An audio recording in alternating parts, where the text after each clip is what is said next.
Awesome. All right.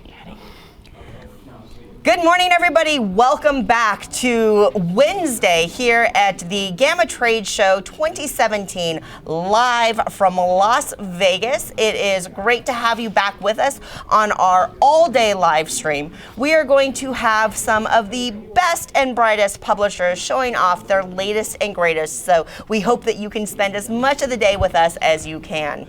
You can, of course, if you're watching on YouTube, you can leave comments, you can ask questions, and what we're going to be doing is we're going to be talking to publishers up here and letting them show off their goods, and then there's going to be a Q&A with everybody on a different camera. So if you have questions, make sure to drop them in there, and we'll hopefully try to get you answers for what you want to know. And with that said, we are going to kick off this lovely day with Daily Magic Games. I have Isaiah here from Daily Magic. He has not just a business runner, but a designer as well. Yep. What have you brought for us today? Today I have Villages of Valeria, and it is the second game in the Valeria series. Currently there's 3. The third one will come out on the 24th. That's Quests of Valeria. So there are 3 standalone games, and this one just came out on January 20th, and it's a tableau building game. So you're doing a lot of resource management, you're managing your cards, and it has a lead-follow mechanism in it. So if we have this card here is kind of the action selection card, and the active player would pick one of the actions here, and they would do, for example, if it was the harvest, they would get to draw 3 cards, and then the rest of the table would fall and they draw 1 card. Right, so it's something similar to like what you see in like a Puerto Rico or San Juan, right? Yeah, it's been compared a lot to San Juan, Race for the Galaxy, Eminent Domain. So I think it's just that lead-follow thing that people recognize, and I love it. Yeah, I think people have been responding really positive to it. So yeah, it's really cool. So yeah, that's kind of how the game will flow. We have a kind of row or a market of buildings here, and each building is going to have, on the top of it is the build cost here on the left, the type of building it is on the upper left, and then it's going to have the victory point on the right. And then each building can also be developed as a resource, so at the bottom it's kind of a dual use card here. Yeah. Right. So you would tuck it under your castle, and now I can pay myself a gold here to produce a food. Yeah, so we start the game with 3 gold here. Thank you. So Thank you. a couple more. So yeah, the interesting thing about this is that you're essentially in the game thematically, you're paying your own people to produce these resources for you.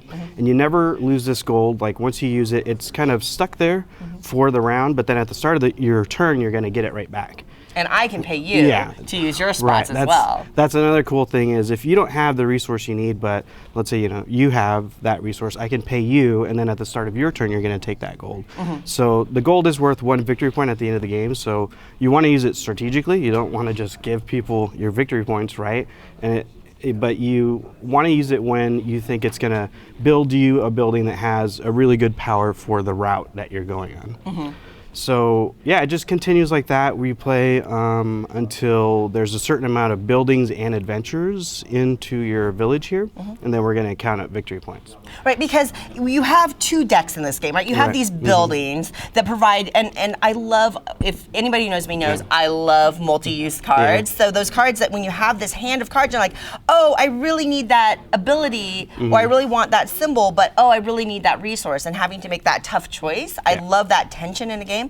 But then you've also got these hero cards, and my understanding is that when you're building up your tableau, you can get the heroes provide a lot of points, but you're collecting these symbols of the different types of buildings in front of you first, right? Yeah, you've played this before. Okay. So I've played it a number of times, actually. Yeah, so in the beginning, you're really you're developing resources, you're building your buildings to kind of get your engine going, and then eventually you're going to have these certain buildings built here. Right. And you're using the icons on the buildings to then draft one of these adventures here. So this summoner is going to require a soldier and holy building in your village, and then you can pay a gold to recruit him, or you're basically attracting him with the symbols to your village, and then you have that permanent power and the victory points. So the victory points are skewed heavier on the adventures. Yeah. So there is kind of like a, you want to kind of rush to build buildings to get the best adventures. So that is a tactic that you can do, but you could win the game without recruiting any adventures. It is possible, and I've seen it done. So, okay. Yeah. And so it's got the lead follow action selection thing going on. It's got multi-use cards. It's got tableau building, and it's got almost like a set collection element. Right, exactly. But all of it flows really smoothly, and it just kind of escalates a little bit until you have this really neat tableau, right? Yeah. And how long does you think it plays in typically? Do you see? The first time you play, we'll play about 45 to an hour, and I think most of that is you have to memorize the icons, what they do. You have to. There's formulas for the powers and stuff, but once you kind of memorize that stuff, 2-player games will go anywhere from 20 to 30 minutes, and then the 4 to 5 player, like 45 minutes at the max, I would say. And it will also depend on your, AP players, if you have, because it is really, there's grueling decisions there where you have a card and you can build it very quickly and it's going to give you an immediate reward. But then, you might need that resource as well to build like the epic, a wizard's tower or something that is hard to build, but it's going to give you a lot of points. Yeah. And how many players does it play?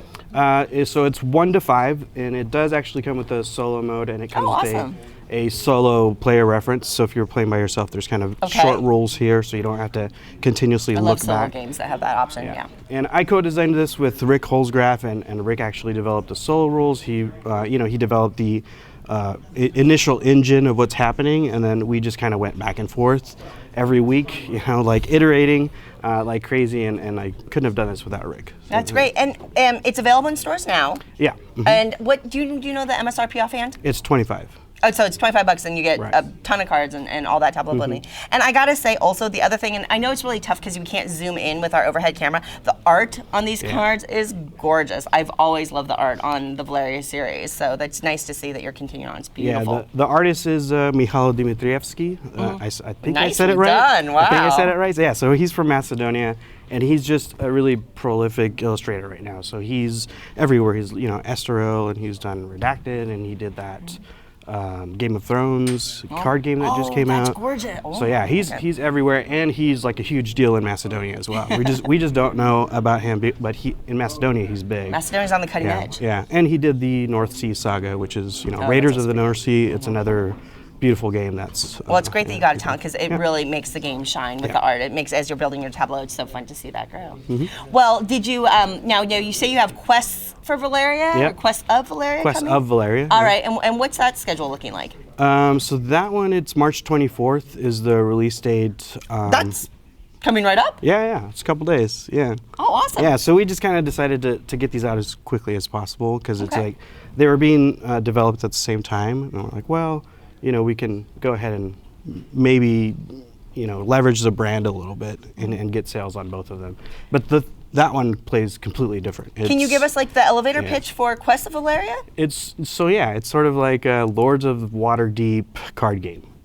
So if you think about it in those terms, you're again collecting citizens or adventurers to get their icons to turn that in, and then you're the best part about the game is when you hire someone from the guild, you actually get bonus actions.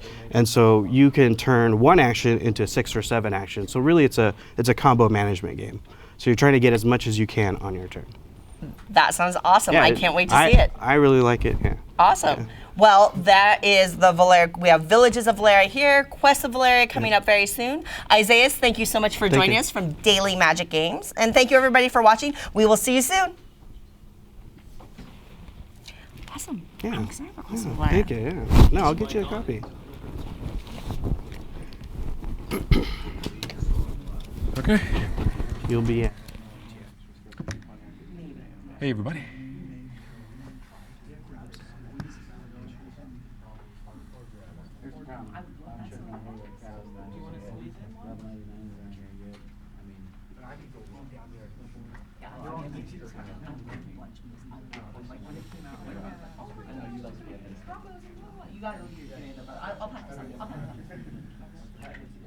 Yeah, bring a couple of those cards with you, would you? I want to show off some of that artwork.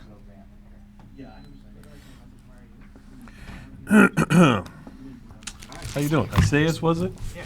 Good to meet you. I'm Z. All right, have a seat, please. All right, let's take a look here. Ooh, these are nice quality, too. That's the first thing my eye always goes to. It's like the quality of the cards, and these are very good. Clip it back on. All right, so here I'll just grab a couple and show them off. Ooh, that looks good. So here, you want to try to zoom in on that? This is a very cool little village, which is very apropos.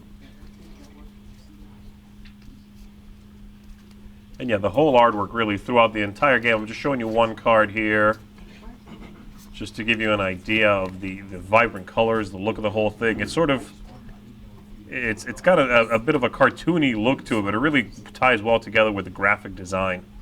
Here's a cool adventure. Yeah, let's put this up here. See if you can.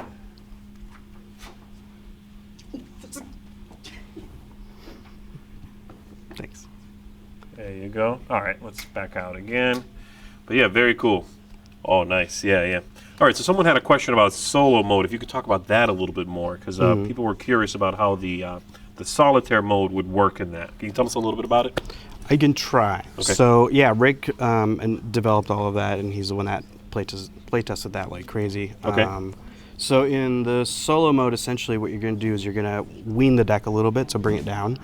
And then instead of paying certain things with a gold, you're actually going to lose some of the cards on the gold permanently. Okay. So what it turns into, it's kind of like a countdown, right? And you're trying to do as much as you can with, I think it's 35 cards or 45 cards, Gotcha. to build the best village that you can. But it'll be a random grouping of 35? Yeah. You you're take just gonna the shuffle them entire up deck, and you shuffle give them, yourself give 35. yourself 35. Yeah. So every Right. solitaire game, even if nothing else changes, the cards you're getting a new, Right. different combination of 35 Yeah. cards. Yeah, and there was a user on Board Game Geek that also suggested another solo mode. So Rick is back there testing that mode to see if we, essentially want to endorse it and say like, yeah, this is another valid way to play the solo mode. Got it. And so is the solitaire mode of the score and try to do better next time variety, Yeah, or it's not a right. win-lose type? Right, no. Right. Yeah, the current one is, score ranges. Right. And you're trying to get into, I think it's like 30 plus points or something like that. Gotcha. Okay, very cool. And then the upcoming one, Quests of Valeria. Is that still a small game, or is that going to be a full board game? Yeah, so that one is still the same size box. Wow. So it's going to be, we call this our tiny epic size, because this is the tiny epic line size. But we're trying to squeeze as much gameplay as we can inside of these little boxes here. And then the next one Rick and I are developing is it's a big box game. And then the one after that is going to be, I think, another big box game. It just depends on how the components come out. Yeah. All in the same thematic line. Right, yeah, it's the Valeriaverse is what we call it. Okay. Yeah, so it's kind of it's essentially a fantasy universe without any direct attack. So for me, I want to play with my friends and, like my wife and stuff. I don't want to directly attack her. Sure. Right. So it is kind of a strange fantasy universe to be like, hey, we're friends. We're all doing this together. But by the way, I did it better than you. Right. So that's kind of the overall tone of the games that we want to have. Okay, cool. Well, it seems like you guys are thinking considerably far ahead when you've got quests and then 2 more after that that you're already looking at. Yeah, I come from the digital game space, and I got burned out on that stuff. And if that taught me anything, it's to build a brand. Right. And so we kind of recognized that with the first game that people really, they got attached to that universe because it's familiar, yet it still has unique elements to it that people just kind of glom onto it. Right. And so from that, we just said, okay, let's start getting a bunch of games into development and see which ones, work and which ones don't. Right, And, right. we have thrown away 3 or 4 games where it's like, it's not going to work. Or, we've taken games and said, well, now there's like this direct attack thing in there. We can't put it in the Valeria universe because it just doesn't fit for that. So it goes in a different direction. So you guys you will exclude a game because it breaks the feel of the world for you. Yeah. Very cool. Very cool. Well, awesome. Good talking to you, man. Thanks good talking very to you. much. Thanks, Yeah. Steve. Thank you. All right. Now make sure you get these back, and I'll take that mic. Isaiah, thanks, man. Very cool talking to you. Trust but verify.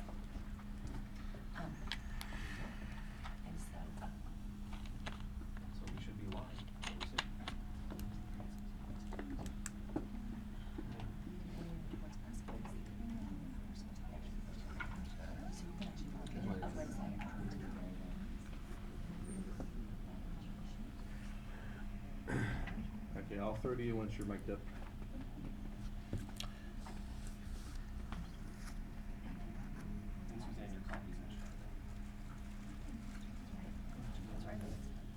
My commission from Starbucks. Oh, is it set?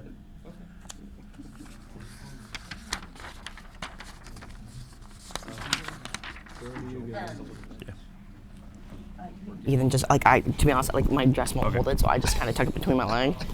There we go. And then, great.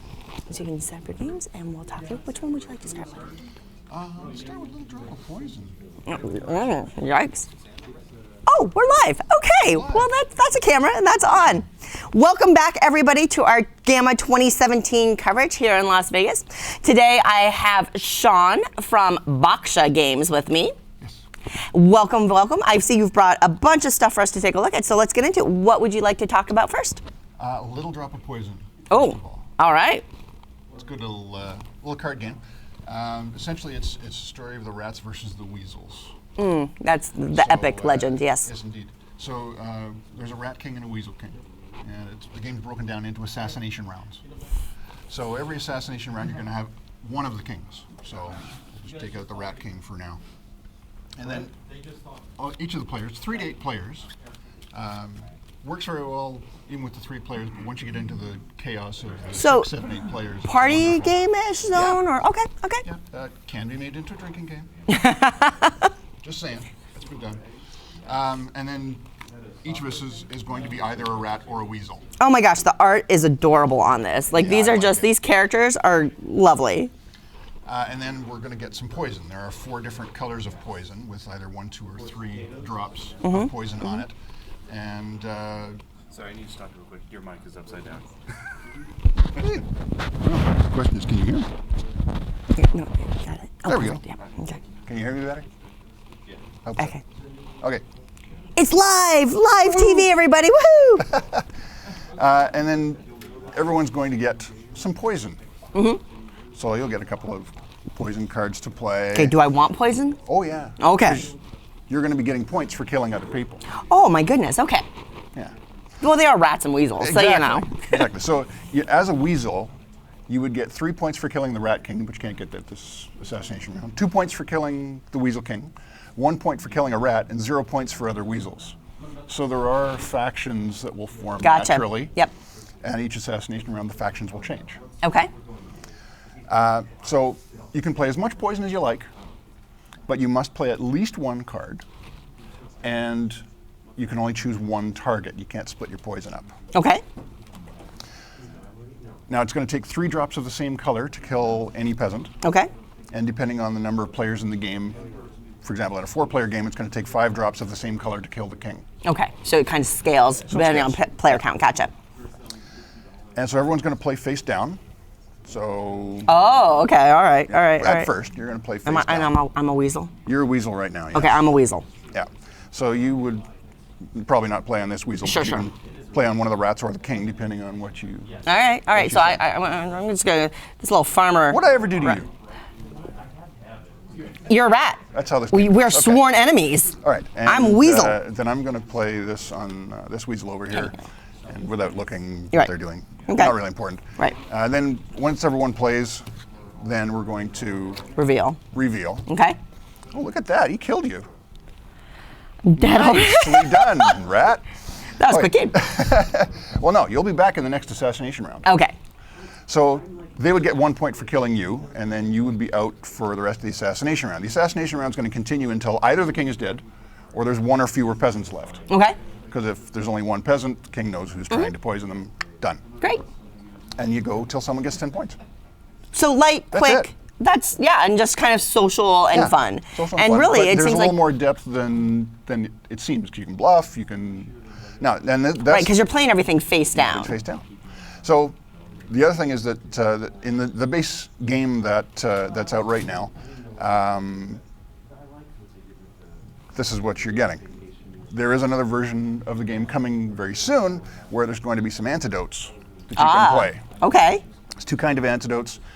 There's a single color antidote where if you play that on yourself or the king or another player, whatever, that's going to take away all cards with that color That poison match on that it, color, right? but it's going to stay in play and protect you. Okay, for the whole for the assassination round. Okay.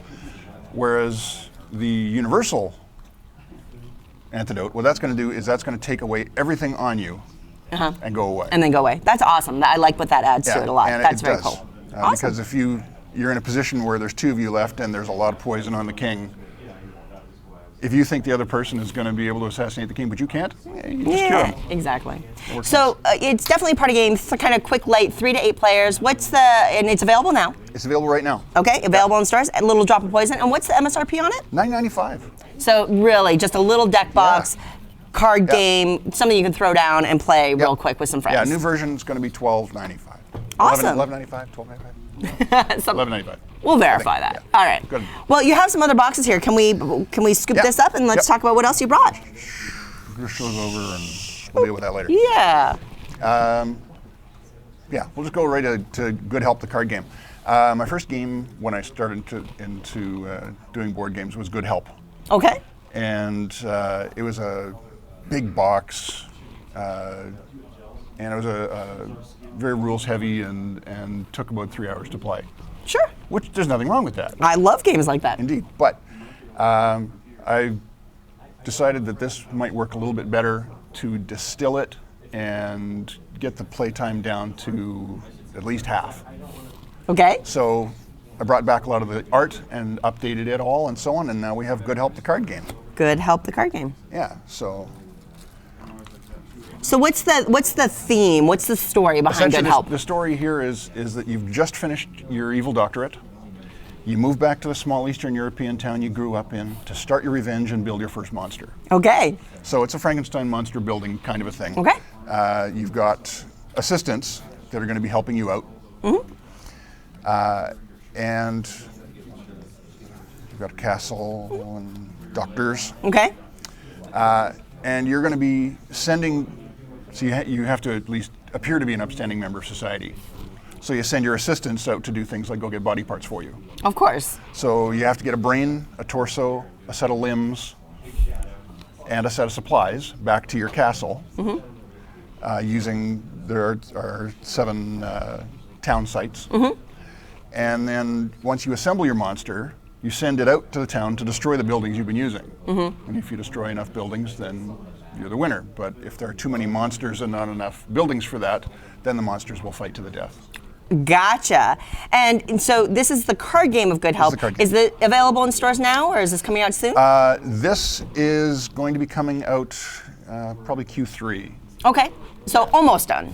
Well, it's done, but I think we're going to do a Kickstarter for it. And Okay. then, So when do you production. so do you think you're going to launch the Kickstarter in Q3? Is that what you're saying? no, I'm going to launch the Kickstarter in probably, I'm hoping April, but maybe May. So really, really soon. It's going to be soon, yes. So if a monster crafting set collection game sounds like fun, people should be looking on Kickstarter in April for Good Help, the card game. Yeah.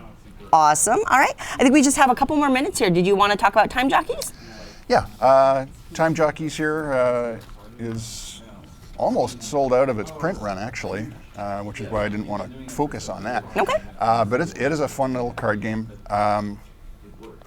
Time Jockeys, there's a company that's going to create time machines in the near future. Okay. Titor Corporation. I can't tell you how I know that, but that's beside the point. They're not a philanthropic organization. Okay. All about the money. Okay. So they're going to send their time jockeys back in time to go and get either objects that no longer exist in the present, or to go and get video evidence of things that have happened. And as the time jockeys, we're going to be bidding for their contracts amongst ourselves. Ah, gotcha. Okay. So it's a little bit of bidding action.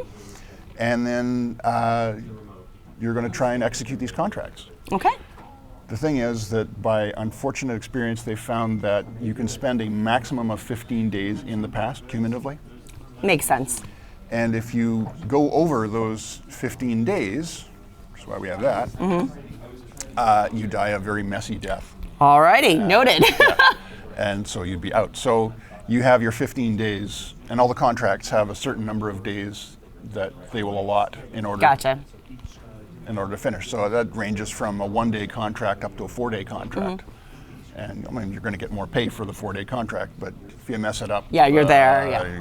You're spending your days, which is the real resource in this game is the time. Absolutely, which makes sense. Time jockeys. I love the theme. That's awesome. Thank you. Yeah. Okay, well, thank you so much, Sean, for stopping by. Thanks. Baksha Games, we really appreciate it. Thank you, everybody, for watching, and we'll see you next time. Thank you so much. So I just kind of scooped all this way. What you can do is that if you don't care, I pack it up. You can join Z over there, and he will talk through some Q&A, and we will pack this up and bring it over to you in a second. Okay. Okay. Thank you. Awesome. Yeah, bring your mic. Keep your mic on, please. Am I on? You're on. Welcome back to this table. Hello. Sean, was it? That's me. Good to meet you. I'm Z. Thanks, Steve. All right, everybody, if you have any questions out there, please write them in. As it is right now, I'm going to ask you a couple of little things. I was curious about a player count on the games you were showing up there, Little Drop of Poison especially. Yes. What's the player count on that? 3 to 8. Okay, so definitely a big Yeah, like I said, party it style does game. work nicely for 3 players. We played 4 last night. It was really good. But once you get into the 6, 7, 8, there's a wonderful chaos and faction thing that happens. Cool, very interesting. Yeah, good help card game. See, that's very interesting. I've played Good Help, and it sounds like the card game is taking a little bit of a detour, even thematically, with the monsters a little bit. I mean, yeah, I don't recall the sending the monster out. Yeah, no, we always did that. We had that in Yeah. in the original. Yeah. What is the thing about the card game that really makes it feel like its own thing? And I know it's a shorter game, but what's the I mean, the thing that's going to put both of them on on the to shelf? be completely honest, Good Help is almost out of production anyway. But it's the full meal deal, and it's a little more rules heavy, and the rules they kind of wrote themselves in a way, and it ended up being a little bit clunky, and the game time it could bog down, and with the back and forth of the mugging. Or the losing parts and so on, it could take a very long time to play the game, and sometimes just bog down too much. Okay. And this just fixes everything that So this wrong is with the first this is game, basically you guys taking another stab at this Yeah. game, making it smaller, more portable, Yep. cleaner design, but saving that theme, saving we took sort all of the fun the and funky yep, setting. kept all the fun and took out all the clunky stuff. Interesting. So, from what you showed up there, a lot of card games. Are you guys moving in that direction? Do you feel, or is there a big board game on the horizon for Baksha? That's just what has been kind of happening. The plan here is to reboot the Evil Doctor trilogy. Good Help is the first one. What's he building in there is pretty much out of print right now as the second one. It's going to come back with an expansion in the box very soon. Okay. And That then one you are keeping a big game. Yes. Okay. And then the third one in the trilogy will be following that. Interesting. And that's completely unannounced yet. Unannounced, but it's coming. Is that going to be a big box game? It's going to be a big box game. Interesting. Same thematic world. Same thematic world. So New- again, with Good Help, you're starting out as an evil doctor. Right. With what's he building in there, you've moved to London, England, to build your doomsday machine. Right. And then I don't want to get into any details yet about Okay, the third okay. one, but it's after that. Very cool. Very cool. All right. So when are we looking at next year for that? I'd like to do the reprint of what's he building in there late this year. Okay. And then about this time next year, we'll The third one. Okay. have announcements and so on about the third one. Okay. Very cool. So are you looking at kickstarting the reboot of what's he building in there? Yes. Okay. Yeah. An expansion in there as well. There'll be an expansion in the box with Okay. more doomsday machines and more escape plans. Okay. Sounds good. Cool. Yeah. Good talking to you. Thank you. Appreciate it. Thanks for all the info. Thanks. All right. Let me get that mic off of you, and we will let you go. We will release you from our evil plans. All right. Let's make sure we get your stuff. Yeah, where did your games end up? Oh, there they are. There you go. All right. Awesome. Thanks very much, Sean.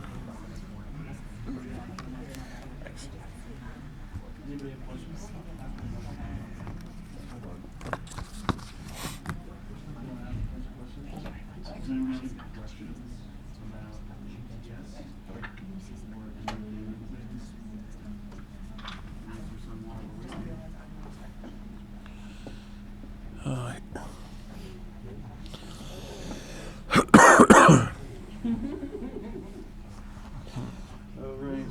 Throwing to you, Suzanne. Great. All right. Welcome back, everybody, to GAMA 2017 with the Dice Tower coverage live here in Las Vegas. Sitting with me now is James Hudson from Druid City Games. Hi, James. Hi. Welcome. It's nice to have you here. Thanks. Good to be here. And I just had a lot of fun laying out all these bits and bobs. So tell us what we are looking at here, because it's quite impressive. This is the Grim Forest by Tim Eisner, who did March of Ants. At Gen Con last year, I played his prototype and fell absolutely in love. It was my favorite game, and I said, I must have this. You must let me make this a beautiful thing. And so you are descendants of the Three Little Pigs. They have retired, and the land needs new builders. And so you are vying to be the new royal builder. Mm-hmm. Keep talking, Okay. keep talking. So you're going to be going out into the various places and trying to collect resources. And you use the resources to build the houses. The houses have a very tactile, you get to build them, floors, walls, roofs. Yeah, And each you- house is 3 pieces, right? That's right, that's right. And so each of those have a cost, so you need to collect your resources so you can pay for those. So a little bit of hand management, resource management there. Okay. But there's a little trickery going on because we have our gather cards that match the gather boards, and you will secretly be playing those down where you want to go. Okay. And you're going to be trying to deduce where everybody else is going to go because you want to get the maximum out of your turn, because if we were to go to the same place, we have to share the resources there.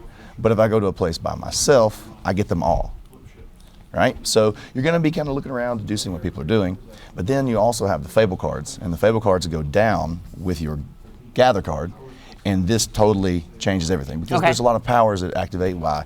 If you're with someone, then this power activates. If you're by yourself, so you're again back to the deduction. How do I get by myself if I want my little combo to work? Mm-hmm. Really good times, really good times. Okay. Plays quick. No one's going to have their cell phone out. No one's going to be. Oh, sweetie, I always have my cell phone out. Well, you can have it out, but you won't have time to dig into it Fair because enough. the turns are quick. Everything comes back around to you. There's also creatures that can be played onto specific areas. So if this particular place, because if no one gathers in the fields for a couple rounds, it keeps building up.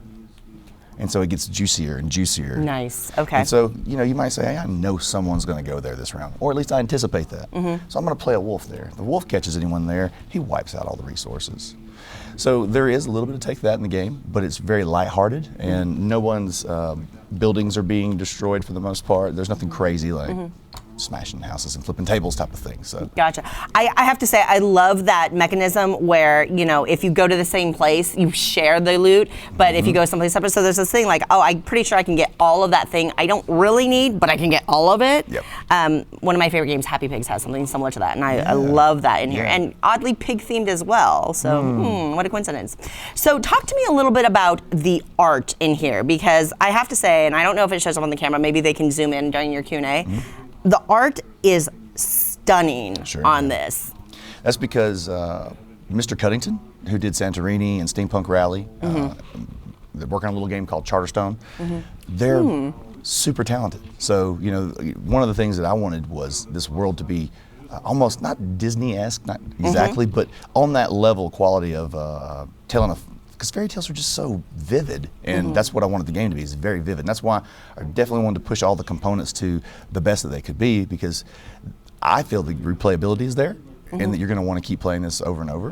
And so I wanted it to be a very high-end components, so that it's just an enjoyable world and the atmosphere is set. And so when you go to Mr. Cuddington, they're actually a husband and wife team, and you just say, hey, this is what I'm looking to do, and they're just so awesome. You just get out of their way and let them do their thing. It's really exciting to look at. And of course, you can't look at this game without immediately being attracted to these 3D, these minis, essentially, components. First of all, so tell me, are these the production, like this is the quality of the production that we can expect to see? Yes. Because this thing, like we were talking with Eric Lang from Simon Games yesterday, and I mean, he was holding up his minis and showing off, these are massive. These are a tad, Are these a little bigger? a Okay, tad great. bigger for Okay. showcasing, but they'll be pretty close to this. And the sculpts are gorgeous and characteristic. And then these pieces here, you are actually going to get plastic, multi-component little houses that you get to build. Yes. as you play. Yeah, when we played in the prototype, we had the wooden blocks, with just the triangles and the flag, and I was like, oh, that's okay, but I don't like okay. Okay doesn't work for me. So, I went to him and I was like, hey, kid, you think we could actually make some 3D houses that look like, the stories of old, the huts and the log cabins? Yeah, the brick, the straw, and the wood. Yeah. And so you get to actually kind of build out your little neighborhood, and it doesn't have to, I just realized that I've got player board and I can build my little town. Oh my gosh. And maybe, possibly, some of our stretch goals that in the campaign, these player boards might become really cool and unique, and there's some other things. I really, really want to play up just the theme and the world of the Grim Forest. So.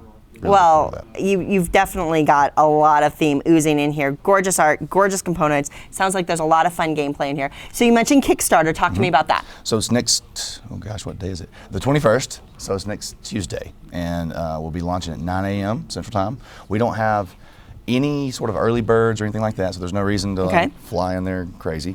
We're looking at $49 USD, and that's going to be free shipping to the US. Okay. And we've got subsidized shipping to the rest of the world. So Canada, Australia, EU, you're looking at $10. The rest of the world's $20. So hopefully that'll be a nice break for the people that are used to seeing really, really high shipping prices. Yeah, I do the Kickstarter segment for Dice Tower, and without a doubt, people overseas, they suffer on shipping. So I'm sure that they appreciate that you've gone to the effort to make sure it's EU-friendly shipping. I hope so. It was a lot of effort. All right. So Grim Forest on Kickstarter within a week from today, which is, and then $49.95, is that what I heard you say for a pledge level? Yeah, $49. We're not gonna worry about the cents. 95 cents. All right. And James Hudson, Druid City Games, That's right. Grim Forest. Thank you so much for Thanks for taking the having time to visit us. It's great to see you, as Ma'am. always. Thank you. Thank you. And thank you, everybody, for watching, and we'll see you next time. It's so pretty. It's so pretty. Oh, my gosh. It's just, I love it. The toy factor is off the chain. Yeah. Okay. So do you want me to pick? They will probably have questions for you, so you can. Let's see. Do you want to go join them, and I can just pack this up, or do you have a specific way you want it to pack up? Okay, hand me the box. You should see my house. Don't worry about this. I will pack it up while you go answer questions from your adoring public. Bring those piglets. Bring me. I will huff and I will puff until I get those piggies.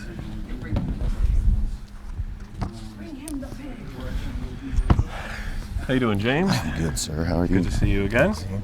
All right. Pig delivery. Your pig, sir. Thank you.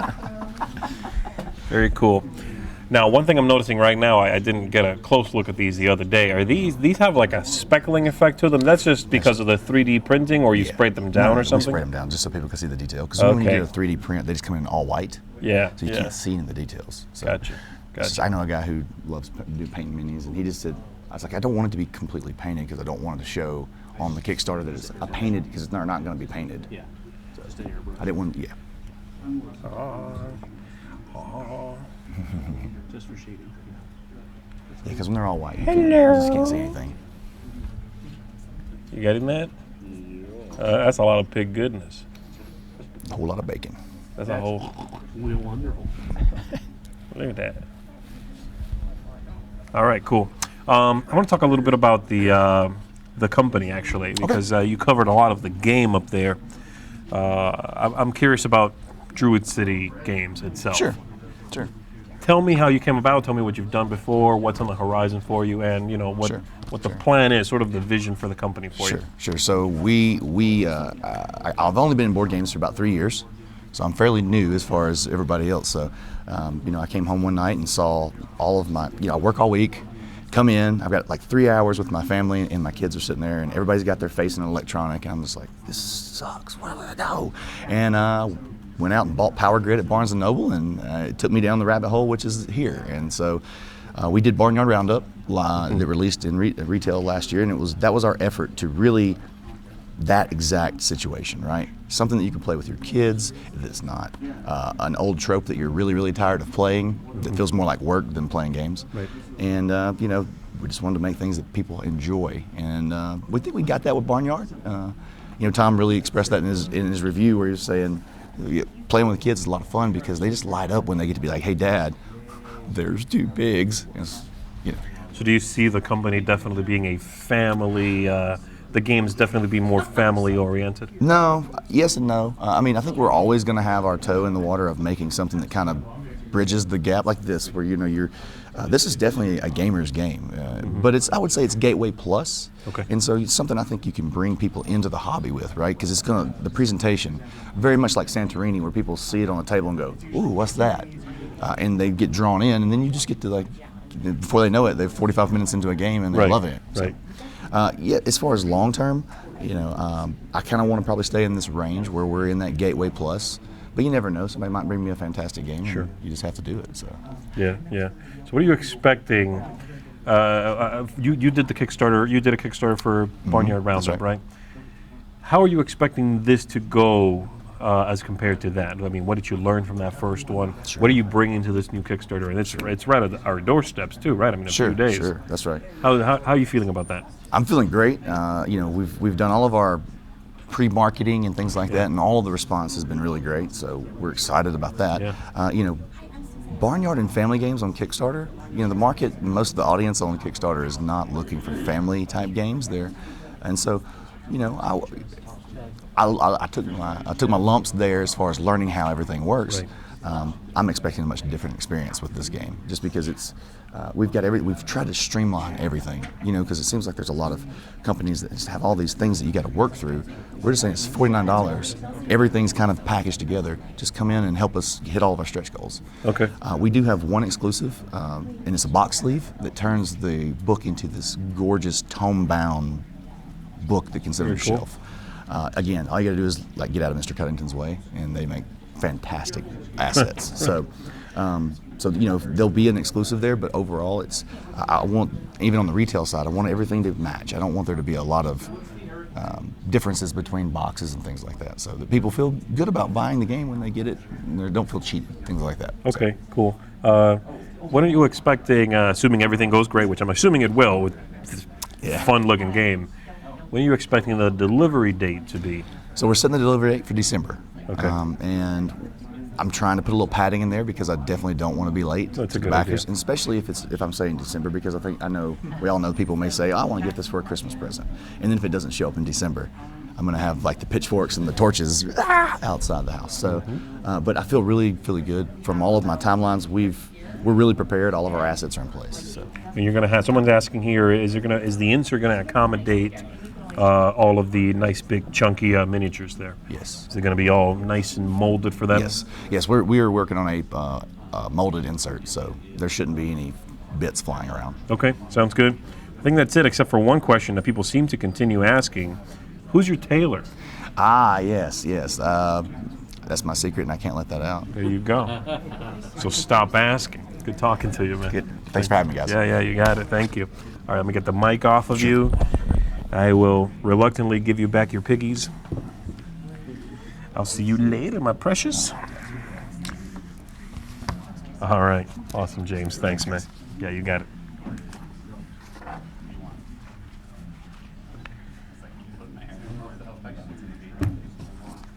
right, Suzanne, coming to you. Just a minute. So get some cards set up, Talon Catalyst, right? Yep, Talent Catalyst. You just start, hi, this is Steve. Hey, this is Steve. I don't know what's going on right now, but Are we hot?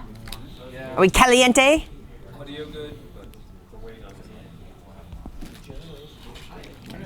They're setting up your graphics. Oh so boy, your logo look, frames same your work. face beautifully, and everybody knows exactly who's talking. it's not that important, I promise. Oop. Some of the tokens out there, flip these up.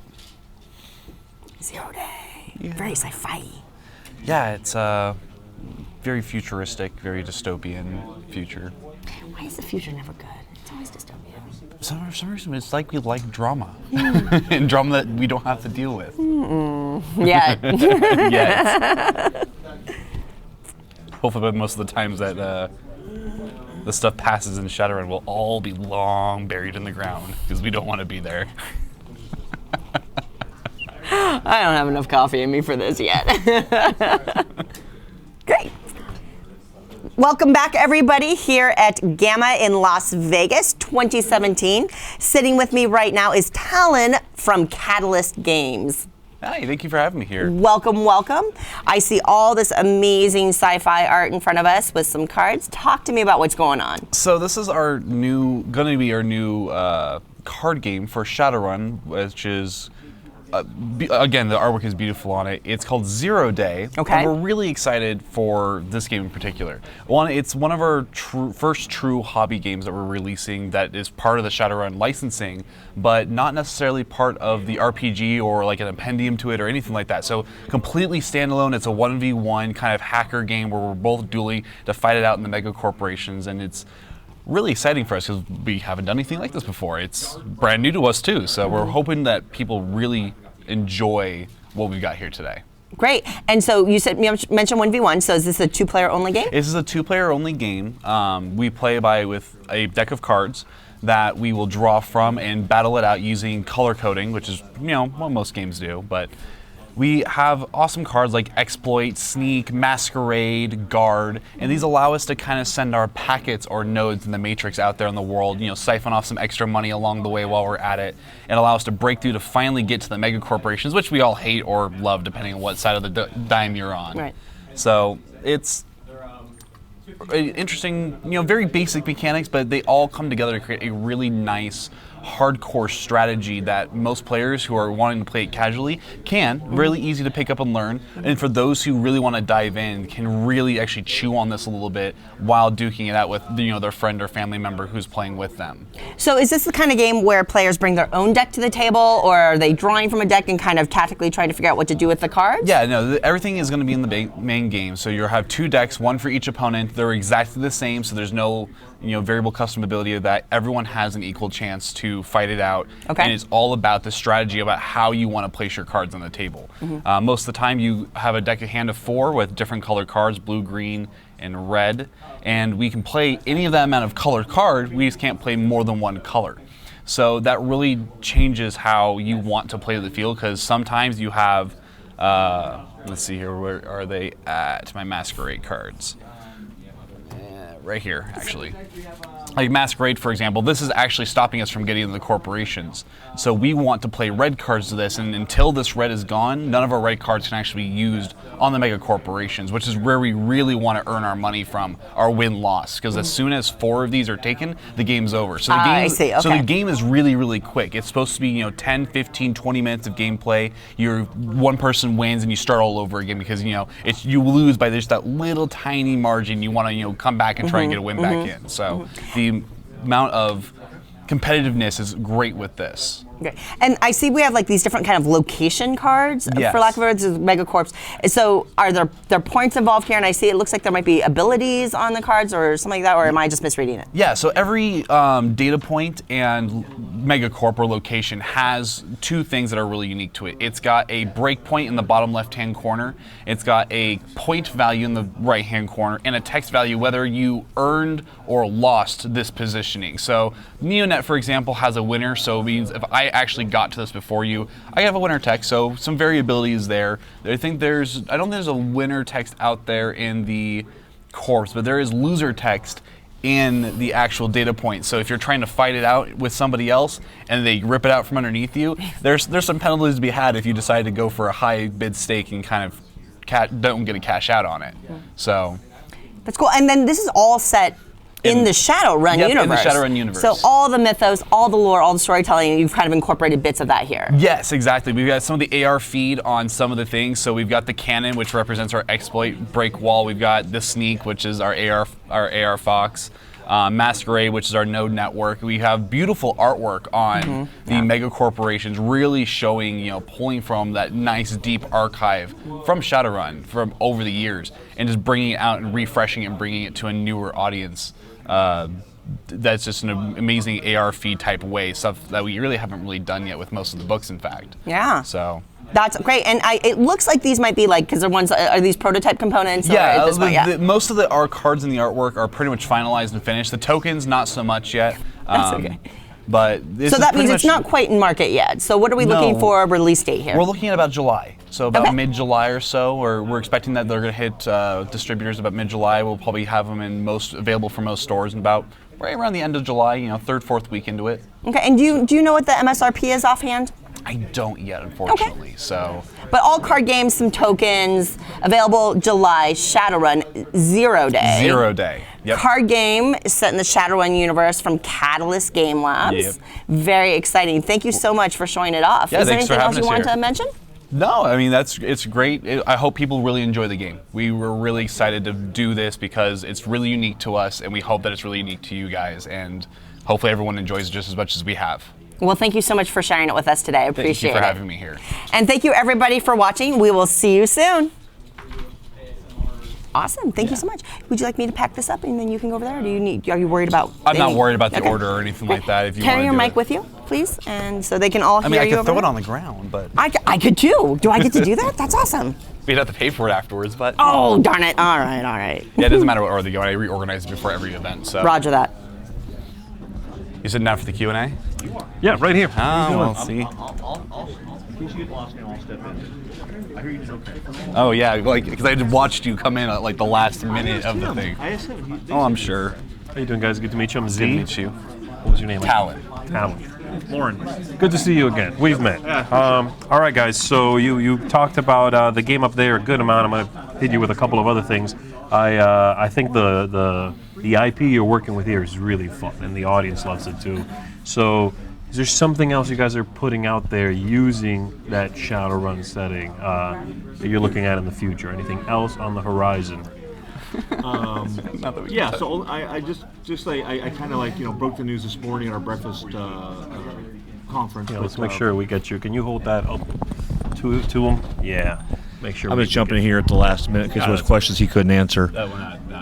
But sure, besides 0 Day, we have another Shadowrun property we're working on right now for a non-RPG product, which is current working title is Sprawl Ops, and it is basically the Shadowrun board game we were hoping to do a couple years ago.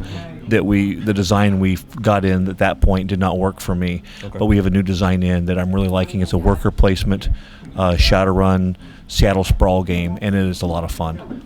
And we expect that somewhere toward the end of this year. But that's still pretty soft on the calendar until we get a little bit further development. But we've moved it into active development now for a 2017 product. Okay. And it sounds, when you say worker placement, so we're looking at a much more Euro style kind of game here. Yeah, I mean, quite honestly, just think Lords of Waterdeep for Shadowrun, and you'll be in the ballpark. Okay. Okay. Very cool. Yeah, nice. Somebody was also asking online if there was any word on the abstract you announced, Pico, I believe is what it's called. Pico, yeah. If there was any news on that front. I think is that still this year? Yeah.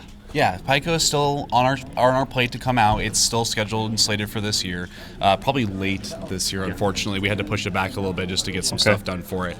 But it's definitely coming out in November-ish? Q4. Q4. Okay. Yeah. Okay. Very cool. Yeah, and I'm just looking at some of the artwork here. It really is quite stunning. Yeah. Very cool looking stuff. That's Benjamin Giletti. I hope I got his name right. I think it is. But Benjamin Giletti did the art for Shadowrun Anarchy, and I love his style. He's got a really neat a style that he applies to the buildings, and it's just beautiful. Well, it's got a great. He strikes a great line between fantasy and realism. It's a very Blade Runner. He's got a Blade Runner style that I just find extremely appealing. Yeah. The actual AR, like what he does, the AR feeds is just phenomenal on a lot of that type of artwork. Very cool. Very cool. Anything else you guys want to talk about? Anything else you want to share with us? That's great news about the upcoming Shadowrun game. Pico, people were asking about it, I said. What's the rest of the year look like for you? We just got word this morning as well. I mean, not like waiting until the last minute for GTS, but there you go. Wargaming.net just gave us permission today to break the news that we are finishing up a license with them to do a Master of Orion property. We're doing a 2-player ship combat deck builder based on the Masters of Orion universe. Okay. And it's a lot of fun. It's about a simple $20 deck builder, 2-player deck builder, and ship combat game. Brand new The art is right out of the new game that they did this last year. The new art update they did for the property, and it's gonna be great. So very much still in the development phase at this point. It's fully developed. We were waiting for a counter signature that they missed the first time through. Okay. So the game is done. Yeah, it's ready to go to print. We're really excited for it. So we were actually probably going to be soliciting that for a Gen Con release. Okay. It's ready to go. Okay. So at Gen Con this year, then you're going to have that Masters of Orion game. This game should be out by then. Yep. And then later in the year. Later in the year will be the other one. The Shadowrun Sprawl Ups. And there's one more big thing that we are waiting to announce, and we will be doing. I'm sure some very intense Dice Tower interviews very soon about a property that we've been waiting on, and it's.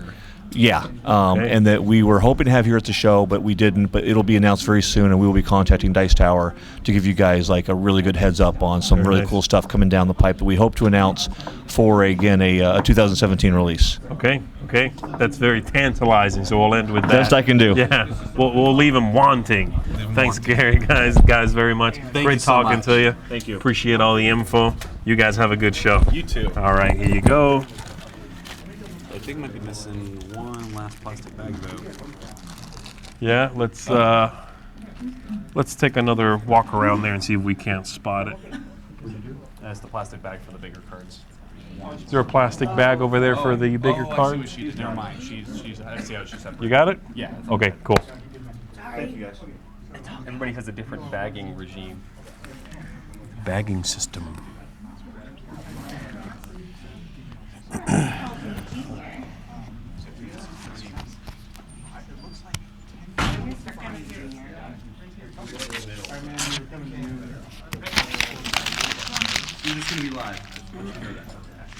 Good. All right, don't let me walk off with again. No. We'll make sure. All right, I think we're all set up and ready to go. So welcome back. We're here with the Dice Tower, GAMA 2017. We're here with Level 99 Games, and I'm here with Brad. Hi there. Lots of good stuff. I am excited. Well, thanks for the introduction. Yeah, I guess we'll start with the big one, Millennium Blades. So Millennium Blades just came back into print after being sold out for a few months. Oh wow! And so we have this beautiful box here is the game.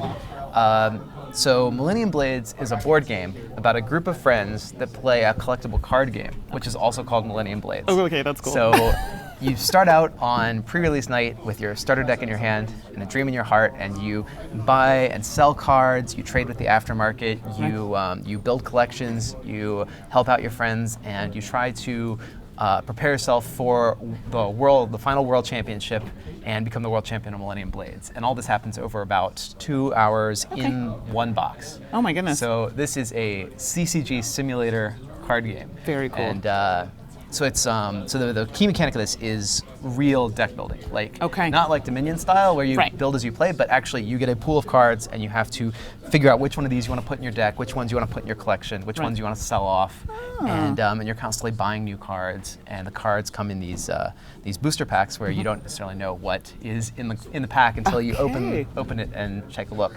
So you know what series a card is from, and you kind of get an idea of what its powers are, but when you flip it over, you find out what you actually got out of that pack. That is great for players like me who just kind of like play to go. I don't plan. I love that surprise. So it's really fun. So I was opening a booster pack and I was like, where's the game? Like, this is a lot of fun, just opening card packs. Where's the game about this? Right. So that's Millennium Blades, finally back in print. So get a copy quick. They're going real quick. Perfect. We also just released the expansion of Millennium Blades, which is aptly titled Set Rotation. Of course. And so this one introduces co-op play to the game. Also introduces a bunch of new sets, a bunch of new trading cards. Right. But the key thing about it is that it's a little more fantastic. So in Set Rotation, like evil zombies attack, aliens come down to Earth, and like card-playing Chthonian horrors from beyond time and space invade, and you have to use the power of trading cards and friendship to fight back these threats. It's about as silly as it sounds, but it's a lot of fun. But fun, that's all that counts. The difficulty level, does it change? Yeah, you can adjust it based on how many players you have in your group and how much of a challenge that you want. And there's 4 different encounters that you get to play against, and so you can choose to start with the easy ones or move on to the harder scenarios. So lots of replayability within all of this. Yeah, there's quite a lot of stuff in this one. Okay. And it's actually like 400 cards in this box. Oh, so wow. It almost doubles the base box size. And can this fit, like how is space-wise for fitting everything in? You can certainly fit everything in this box. Once you sleeve, it gets a little tougher. Okay. But we won't speak too much to that. Yeah, no, it's good. People always ask, so I'm always one. But yeah, And then we have a couple small mini expansions. Oh, These fantastic. are going to come out like month by month by month by month. So every month there'll be a new 50-card mini expansion for Millennium Blades coming out over the next 5 months. Oh, fantastic. So yeah, so you have some new stuff for your game every So now great and for then. the collector, right? Something new coming out all the time. Yeah, and they all add little cool things. Some add new characters. Most of them add new promotion cards, in-game promo cards that you can get through the in-game player rewards program, which is a mechanic. Okay, that's within the, okay. Yeah, within the box. Okay. So it's not collectible or not, it's all in the game, tongue-in-cheek type stuff. Okay. But anyway, nice. that's Millennium Blades. That's exciting. I haven't played this one, so I'm really looking forward to trying this one out. So our next thing is Exceed Fighting System. We actually released this last year, but it's a head-to-head card battle game. 2 players choose characters, fight with one another, try and reduce the opponent's life down to 0. Okay. The thing about this is that they're fixed decks, so each character has 30 cards that belong to them, and that's what you get. And so it's a lot more about your, learning the cards, mastering your character, your skill and intuition, and understanding your opponent's play that is going to get you ahead in this game. Right. So there's not a deck building facet to it. It's just playing your characters that you choose to play. Okay. So this has been out for a little while, but the second season of this, so it's kind of like LCG style where things come out over time. The second season of this is going to be going out on Kickstarter next week after this game.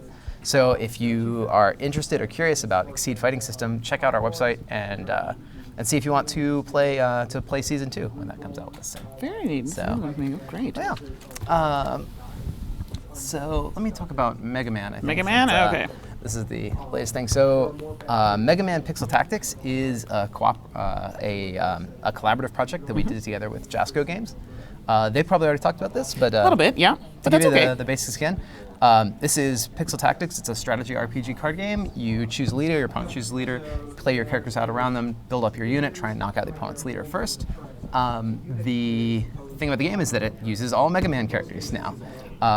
And this is totally compatible with the other Pixel Tactics games. So if you have any of the other Pixel Tactics games, then you can mix and match these together with your classic fantasy Pixel Tactics. Right. And our goal is to do more of these kind of thematic branded sets for Pixel Tactics. That was my next question, actually. So you beat me to it. We want exactly. to do a few more of these. We quite enjoyed doing Mega Man. It was a lot of fun. Yeah. It's been a dream of mine to do a Mega Man game for a long time. So I'm so happy that I was able to come true in this box. And we were able to do like all the characters. Like we didn't think we were gonna do more than like 1 through 3, and it turned out we got to do like just about everybody up through Mega Man 10. Well, it's popular. You know what I mean? People really enjoy this. I mean, for people like me, it's nostalgic.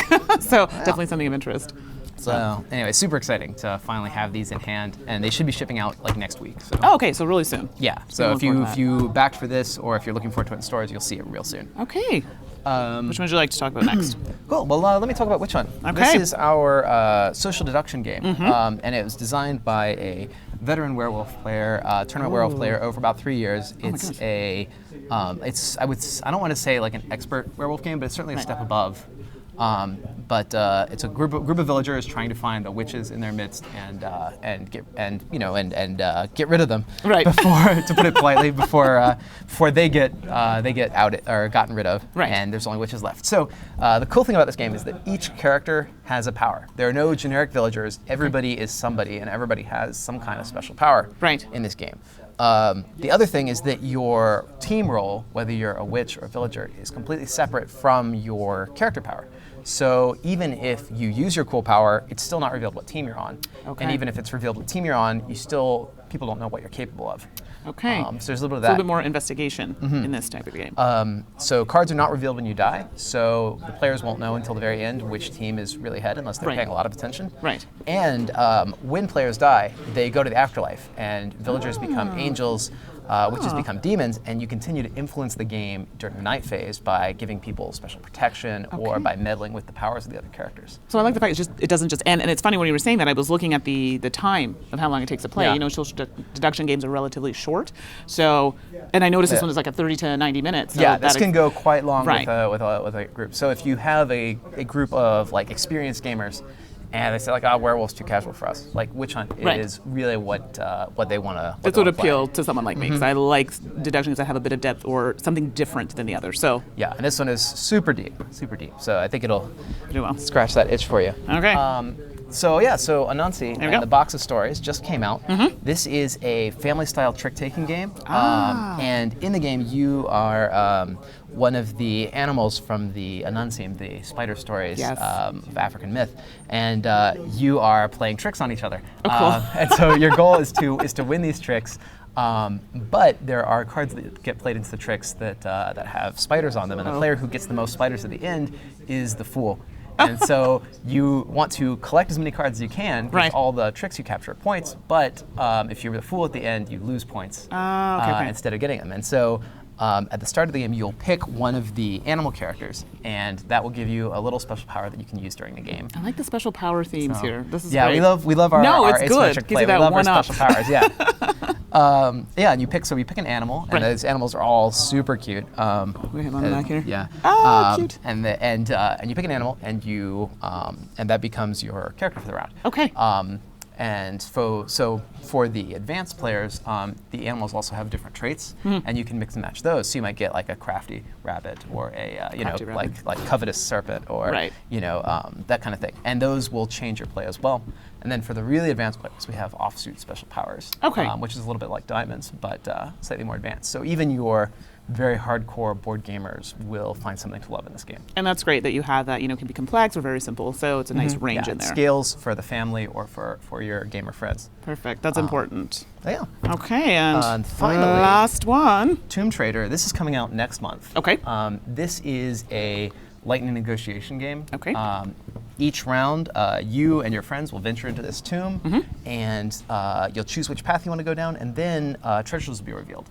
And you have exactly 1 minute to divide up these treasures. Oh my gosh. You've got a few gold coins you can use to negotiate to give to players, but ultimately you have to agree on how these things split up. Right. And if you can't, you get nothing.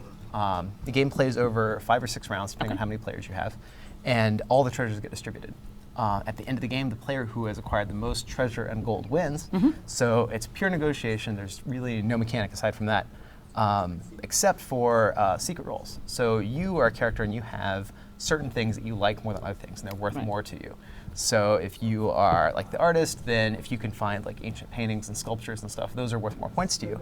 So even if you're getting an even like table value on your treasures, your opponent might be getting more value than you think out of the trades they're making with you. So you have to be really careful, try and get in the way of what your opponent's doing, as well as just getting the treasures they're getting what you need. It's nice and interactive. That's fantastic. So that's the so that's Tomb Trader. This is coming out next month.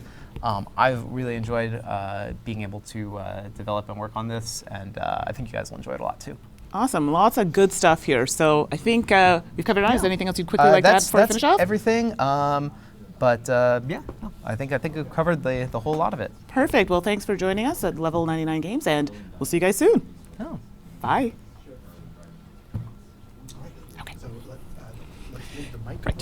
Okay. Oh, we didn't get any questions from the internet? Or did I use all? Oh, wait. Hello, everybody. I've been monitoring the chat, and as soon as Brad gets over here, we'll ask him some of your questions. Thank you for those. We appreciate it. It's always fun watching the chat and seeing what you guys are responding to on a slight delay, because we hear it going on here live, and then you get to see it in the stream, and then we see the questions pop up, which is fun. Hello, Brad. How's it going? We're going to give you this microphone.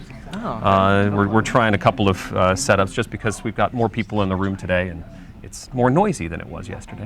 How you doing? How's Vegas treating you so far? I'm doing well. I'm doing good. Well. It's really good. Good. Let's start with Millennium Blades. Yeah. Somebody suggested releasing the mini expansions in booster packs in foil. Is that something you considered? It's something we considered, but they are like 50 cards a piece. Okay. So they had to be really didn't thick. Quite fit that method, yeah. But actually, the one thing we had considered was putting resealable booster packs in the game box. Something that would seal shut with like a Velcro or a gum tab, and so you could store store cards in there, and then pass it on to the players that way, the starter decks and stuff. Yeah. But it didn't quite work out. Within the science and technology. Maybe somebody out there has managed to make that happen as a sort of an upgrade. So the mini expansions for Millennium Blades, is there a theme for each of them, or are they just generally more cards? Each one has a different theme to it. Okay. So but they're things like these are characters from our friends. These are characters from our other games. These are characters that are from like an alternate version of the characters that are already in the game. So each card has kind of different, what's the word? Like has a different theme, but they're not really like very specific themes. I couldn't say this is the Cthulhu sex or something. Okay. It's all they're a little more nebulous than that. How many of those mini expansions do you have on the schedule so far? So we have 5 so far, and they come out once a month starting next month, and they'll be in retail and distribution. So you'll be able to get one pretty much wherever wherever you buy games. Okay. So, yeah. So you were talking about Mega Man Pixel Tactics, and you sort of alluded to wanting to do other licenses. Mm-hmm. Are there any in the works? I guess is the leading question. There are some in the works, but they're not I can't talk about them. Right. Because, licenses. I saw Zelda go by. Oh, well, I could tell you that Nintendo's pretty hard to work with unless you're doing like a branded Monopoly or something. Okay. So I could say no to Zelda. Okay, all right. But still, that would be a wish list sort of thing. I do have some well-known licenses lined up for our catalog in the next year. So, okay. So look out for an announcement pretty soon. Awesome. For some new stuff that we're doing. The last question, a number of people were asking about news on Duelist Library. Is that still on track? Are you... So we actually... So it turns out that getting 5 board game designers together and completed at the same time is kind of like herding cats. So what we decided to do is just release them one by one as they're ready. So they're going to go into our month-by-month schedule. So Cell Swords Olympus will be coming out first. It'll probably come out this summer. And then we're going to be bringing out the other ones from the library in sequence after that. Okay. Probably at a rate of one every month or other month. Okay. So you'll see those games eventually from the Duelist Library, but they're not going to come out all as one big block. They're going to come out separately. Gotcha. It's just a logistical thing that we had to change with the way we were scheduling this stuff. Okay. Brad, thank you very much. Yeah, and thank we you so appreciate much. your questions. Keep them coming, and we'll see you soon. All right. Thank you very much, care. sir. Great to Take see care. you. Yeah, that was something that they had to work out for sure. This is still a prototype, but it's very low.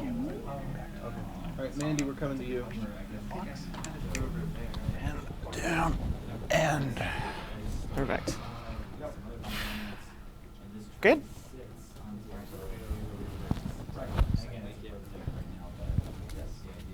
The idea is that this program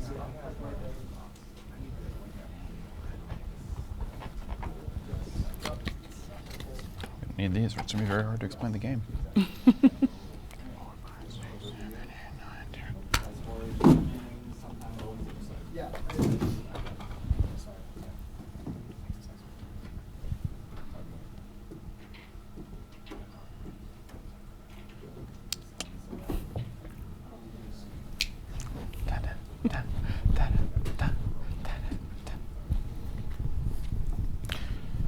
It's somewhat unusual to have to be awake at this time of the day.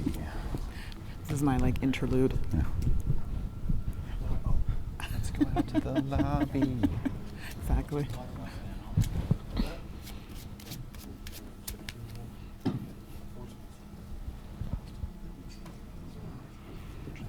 So we have half a second. Yeah, it's okay. Take your time. There. Oh, I forgot. Oh no, this is bad. Oh crap, I forgot a card. That's really frustrating. Oh well.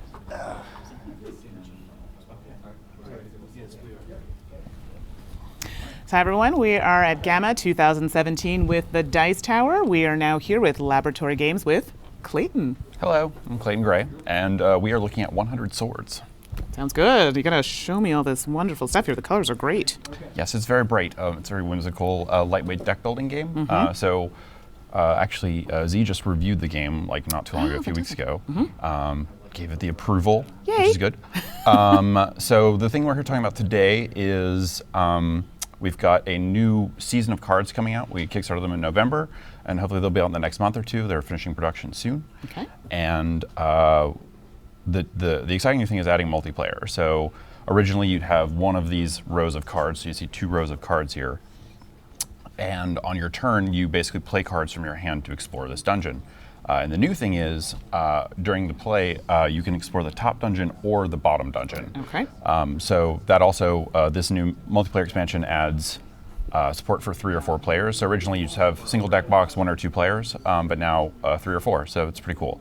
The dynamics added by being able to choose which dungeon you go into is a really neat way to, I guess, like get a new spin on the game.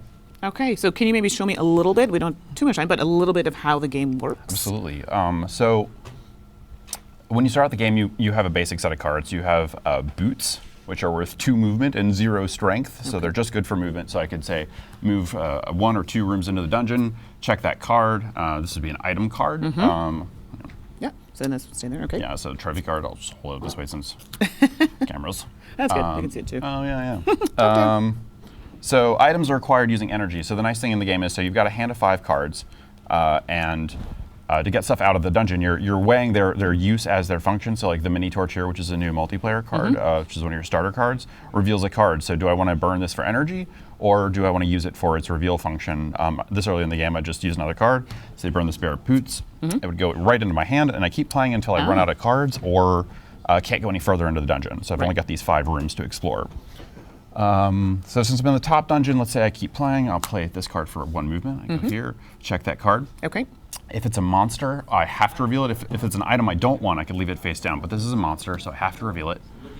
So this is Joffrey. He's pretty great.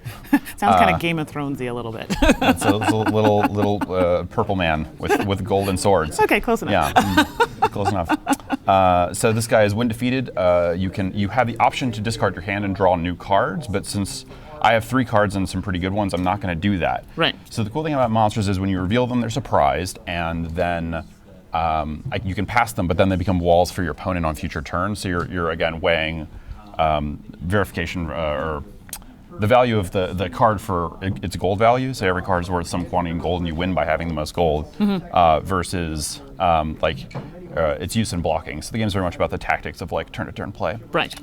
So yeah, I mean that's the gist of it. You've got another one of your starter cards is this Awkward Sword, which is a card you can like boost with energy. So I'm gonna put that one there so I can take a peek. Yeah, totally. Yeah, so I'm just gonna place these here and take a look from top down. So the game, I'll just flip over all these cards now. So the idea is the dungeon starts with all these face down cards that are hidden, and you reveal them by exploring. Right. As you can kind of get a sense of here. Right. You have a lot of whimsical things like Blue Whale Man and Space Wizard and Pigeon Man and the Bravery Sword and the Birthday Wizard. Because who doesn't want to meet the Birthday Wizard? Exactly, it's fun stuff. Yeah. It appeals to me. Cool. So the game ends when either there's a boss mixed into the last 10 cards of the dungeon, and in the new multiplayer expansion there's also a mini boss. So you don't know which of the 2 dungeons has the actual boss.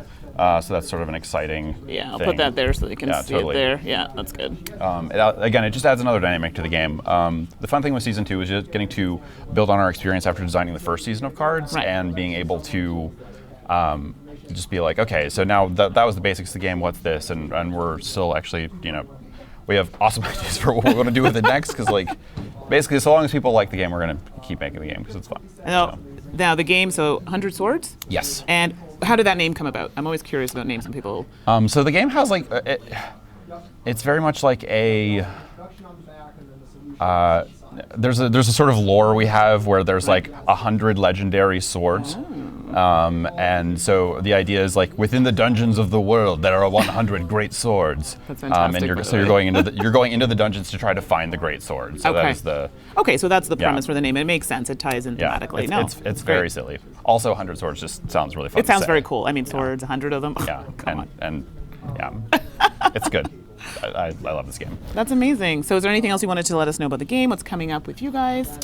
We have a bunch of stuff we're working on that's still pretty early. One thing I'm really excited to talk about but can't talk about yet. Ooh. And mostly this for now. And there will definitely be more of this, at least another round. I'd like to do 2 rounds, another season or 2 if possible. Right. I have some pretty big ways to sort of twist the game going forward, because if we're going to make more of it, we have to like continue to actually give you a reason to like care about this game. So yeah, no change to mechanic though.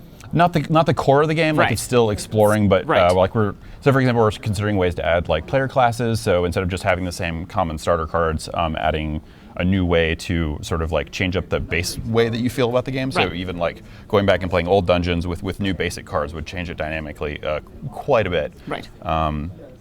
As a 54 card game, this is just a little. There are 4 base games once the new ones come out, and like the variety in play just like changes a lot based on like little changes because there's so few resources to begin with. Right, exactly.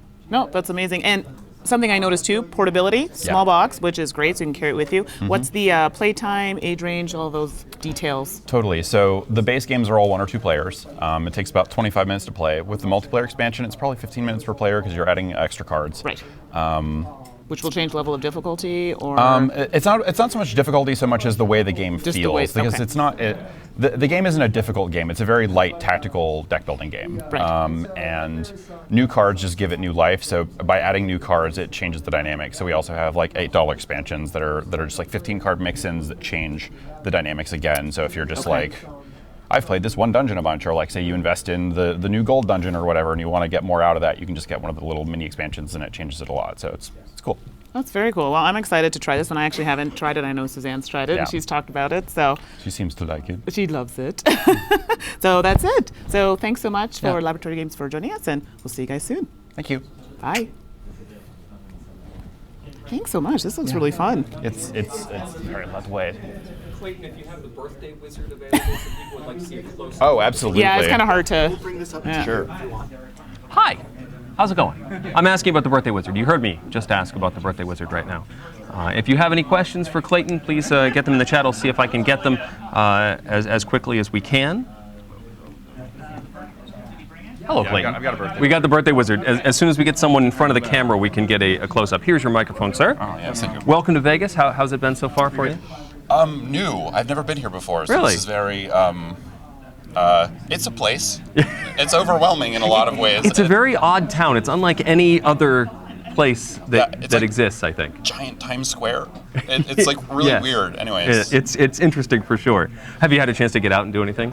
Yeah, I just got to wander around a fair Yeah. amount just to be like, what's It's- going on here? It's so weird. It's neat just to sort of get out and just let it soak in. It's very weird. So in the version that we saw, it was hard to tell from the overhead angle. Were those sleeved cards, or Yeah, is that? so these are prototypes for season 2. So it's printing Okay. right now. So these cards are sleeved for the purposes of that. These aren't the actual final cards. All right. So yeah, there's the birthday wizard. That is the birthday wizard. If we can get somebody in front of the or behind the camera to zoom in on the birthday wizard.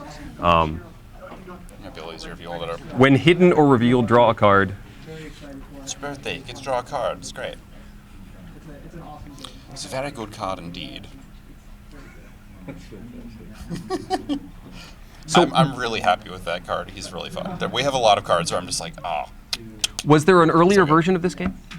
Yeah, so this is the second season of the game that we're about to come out with. So, Okay. I mean, it's standalone. So basically each round is, you don't need to have bought the previous cards in order to like get something out of it. Is it compatible though with the 100%. earlier version? Absolutely, Okay. that's the intention. Excellent.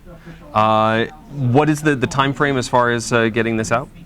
Within the next month or two. Again, the production's finishing literally at the end of this month. Like the 29th, I think, is the estimate. And then as soon as possible thereafter, we'll do our Kickstarter fulfillment, then it'll go into retail and, just get it out to people. Hopefully they enjoy it. Expected MSRP for season 2? It's only $15 for the base sets. Okay. So basically the base sets are 15, and there will be 4 of those once season 2 is out. Mhm. There are $8 mini expansions, and then the multiplayer expansion's 10. So if you want to do the 3 and 4 players, you just need 2 of the base sets and the multiplayer expansion. And the playmat you were showing off, is that included in the base set, or is that an No, add-on? that's it's just an accessory we've got. Like so normally when you're playing the game, you can just like lay out the row of 5 cards. This is what part of the portability is, just being able to go Right. wherever you want. You can play it pretty much anywhere. Right. And yeah, so the playmat's totally an accessory. People love it. It's beautiful. It's also one of my favorite things. Just like the drawings of the dungeon rooms are great. I love them. Excellent. Clayton, thank you very much for spending some time with us, answering your questions. Thank you for your questions, and we'll see you soon. Thanks. Yeah, thank you.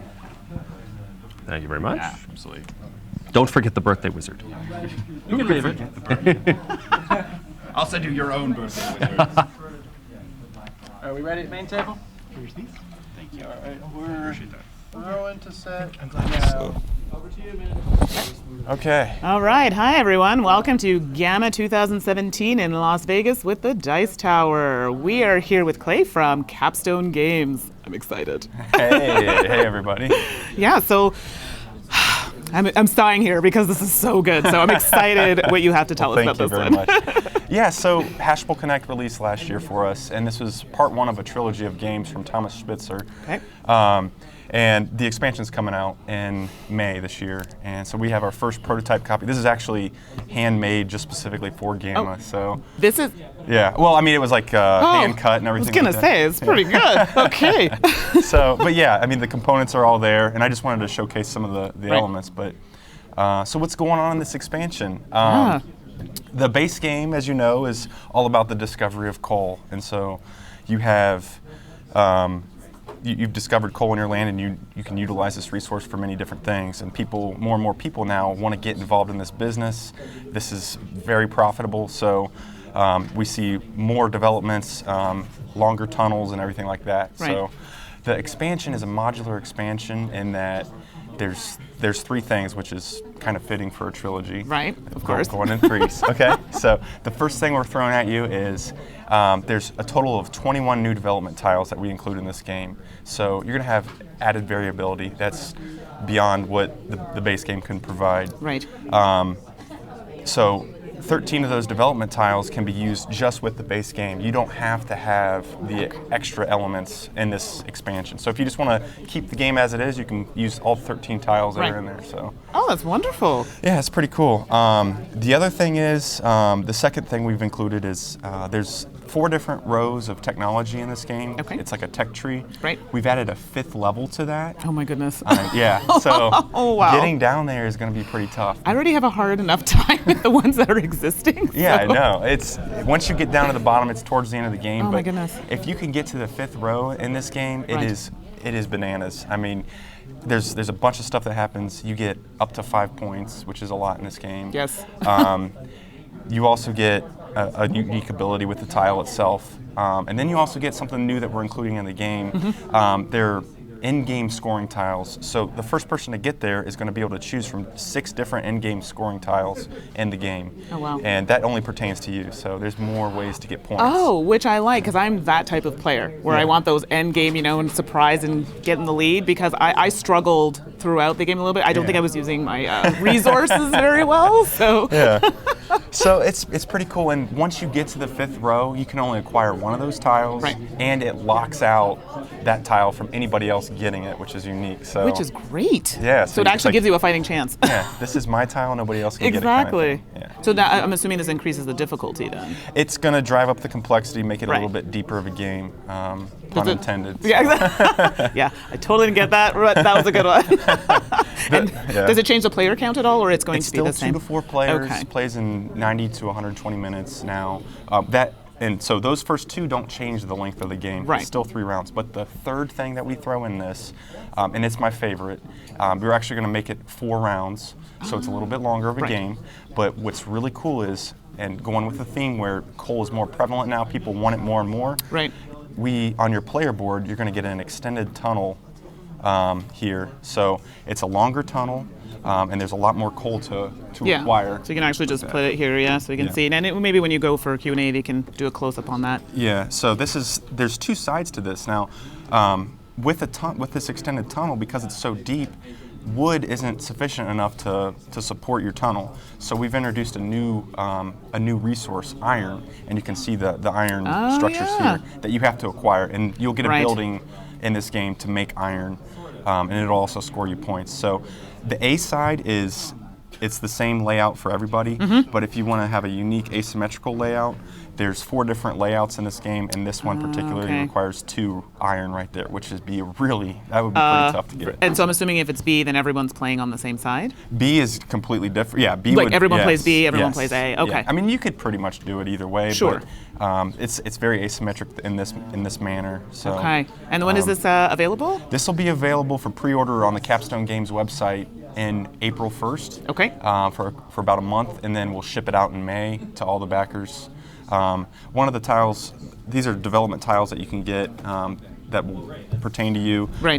The farmer's wife comes into play now, and she's really cool because she can mine 1 coal or get rid of 2 pit water, pretty much like what everybody else can do.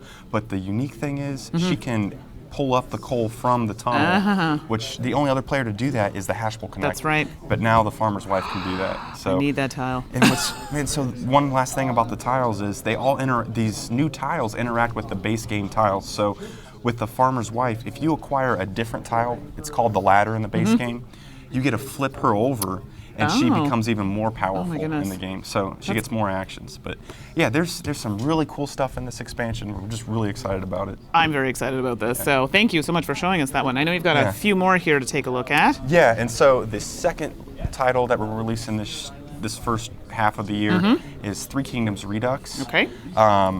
This is a 3-player game set in the history of the Three Kingdoms period in China. Oh, it's 3-player. Interesting. Yes, it's a 3-player only game because it's historically.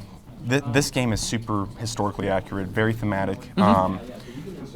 After this Civil War period happened, as a bloody battle, there were 3 power blocks that rose to power: the Wu, the Shu, and the Wei. Okay. And so the designers implemented that into this game. So there are exactly 3 players, and each player is going to take control of one of those power blocks. And it's a worker placement game, but each person, so this is the Wu card deck. Okay. Everybody will have a lord that you start with, and this is their main general here. These are your workers. Okay. Think of them as workers. You're not going to get access to all of these in one game. You'll shuffle them up, draw a few, and discard 1 or 2 of these. So you'll have 3 or 4 to start with at the beginning of the game, and you'll acquire more as you play through the game. Okay. But what's super cool about this game is these workers each have their own unique ability. This text right here. Oh, yeah. They specialize in different army types, and there's a bunch of different army types in this game for battling your neighbors. And then there's 12 worker placement actions on the main board. And what I love about this is each section has, it's either an administrative value or a combat value. And for example, I want to butcher this guy's name. No. Zhao Tai, for example. I think that's pretty good. one of the actions is recruit armies, and that will be a combat action. So this guy, if you put him there, his bid is 5 because his combat level is 5. Right. If somebody else wants to outbid you in that, they have to have a combination of combat rating with other generals that are higher than 5. So just because you bid on an action space doesn't necessarily mean you're going to take it at the end of the round. Okay. So, oh, that's neat. yeah. And I like the iconography as well there. It's very Yeah, easy to the read. artwork is so beautiful Very in this. pretty. We've enhanced the cards. They're linen finish with a black core, so they have a nice spring effect. Yeah. Very beautiful. The last thing I want to highlight with the 3-player game is in any 3-player game, you always run into the issue where 2 people attack just 1. Right. How we fix that in this is every single round, the ranking is changed 1 through 3. Whoever's in 2nd and 3rd place, they form an alliance. Okay. And so they get a special token that will go on any one of those 12 actions, and when they bid together against the person in first. So it's kind of like ganging up on the first player, but then the next round, it's going to change. That's what I was about to say. It will change, and that's great because I find a lot of those games you're constantly attacking one person, and then it just seems a little unfair and balanced. Exactly. Yeah. Exactly. And so it plays so smoothly. Everybody starts off asymmetrically, and it kind of balances out at the end, and it's a beautiful game. It's very, very nice looking, and I like the way that you're talking about how it would play. And when is this available? It'll be available at the same time as the Ruhr Valley. April 1st is pre-orders, and we'll be shipping it in May. So. And that's on Capstone Games website? Correct, capstone-games.com. Perfect. And is there anything else you wanted to share with us before we wrap up? That's it. That's what I have for GAMA today. That's fantastic. So thanks so much for joining us. Thank you very much. And we'll see you guys soon. Alrighty. Bye. Thank you. So excited. Thanks, guys. I really appreciate the time. Thank you so much. That was great.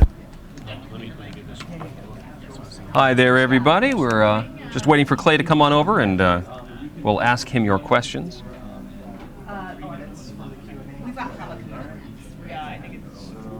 Where'd he go? He's right here. Oh, I didn't hey. know where to put my stuff. Oh, sorry. He snuck past me. Here you go. Here's your microphone, sir. Hello. Welcome to Vegas. How's it going? It's great, Eric. Good. How are you doing? I'm doing all right. A few questions. Basics. Let's do some basics first. The Ruhr Valley expansion, MSRP, Player count? MSRP is $35. Player count is still 2 to 4 players, Okay. and 90 to 120 minutes because of that extra third module. It's going to increase the play time. Okay. And MSRP on the Three Kingdoms Redux? It's $59.99, and it'll play exactly 3 players, give or take 120 minutes. I mean, it's 120 minutes and plus or minus 30 minutes to that. So. Okay. Someone was asking about compatibility of this Ruhr Valley expansion with earlier editions of the base game. Right. So this was a original printing by Quinted Games, and the expansion will fit perfectly. There's all the components will fit with the Quinted version. So Okay. if you have the original or if you have the Capstone edition, no matter if you buy the Capstone expansion, you will be fine with that. There's no issues at all. Someone was asking about playtime for Three Kingdoms. It says here 135 to 165 minutes. Yeah, I say like 120 because in your first few games you're going to end it early because there's a lot of different ways you can trigger the end game, and everybody does it short the first time. But then as it gets more advanced, that's when these guys play tested it so much that 135 is kind of a unique 2 hours and 15 minutes. Yeah, that's an interesting time. Interesting time. That was because of the play testing. So. Okay. One more question that I think they were just trying to mess with me to make me say Ruhr-Schifffahrt 1789 to 1890. Hey, that is fantastic, man. I love that. Any news on a reprint? That is coming out at Gen Con. We will have that there. It's in production right now.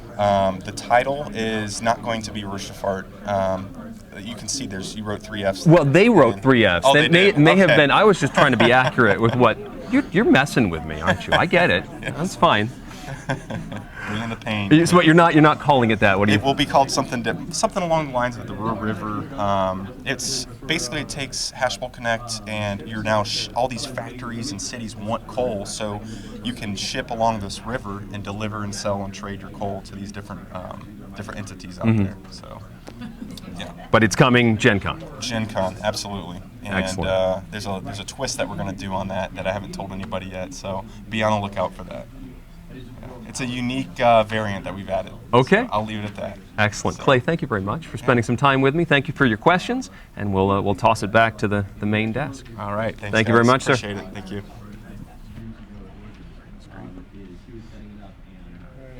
Thank you very much, guys. I appreciate it. You bet. Don't go yet. No, it's good. When I'm live, just point her up and let me know. We're quickly setting up.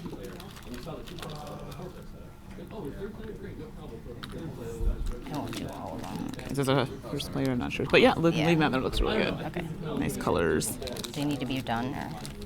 And I think we're going to have to push you in closer to me so we're not... Yeah, there you go. Nice and close. It's good for now, right? Yeah. I'll just do like... I'm sorry, what's her name, Jordan? Andrea. Andrea? Yeah. I'm Mandy. Nice to meet you. Me too. Andrea from HABA. Yeah.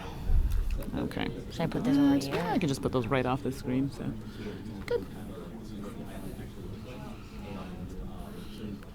Are they waiting for me? No. Don't worry. I will leave me here.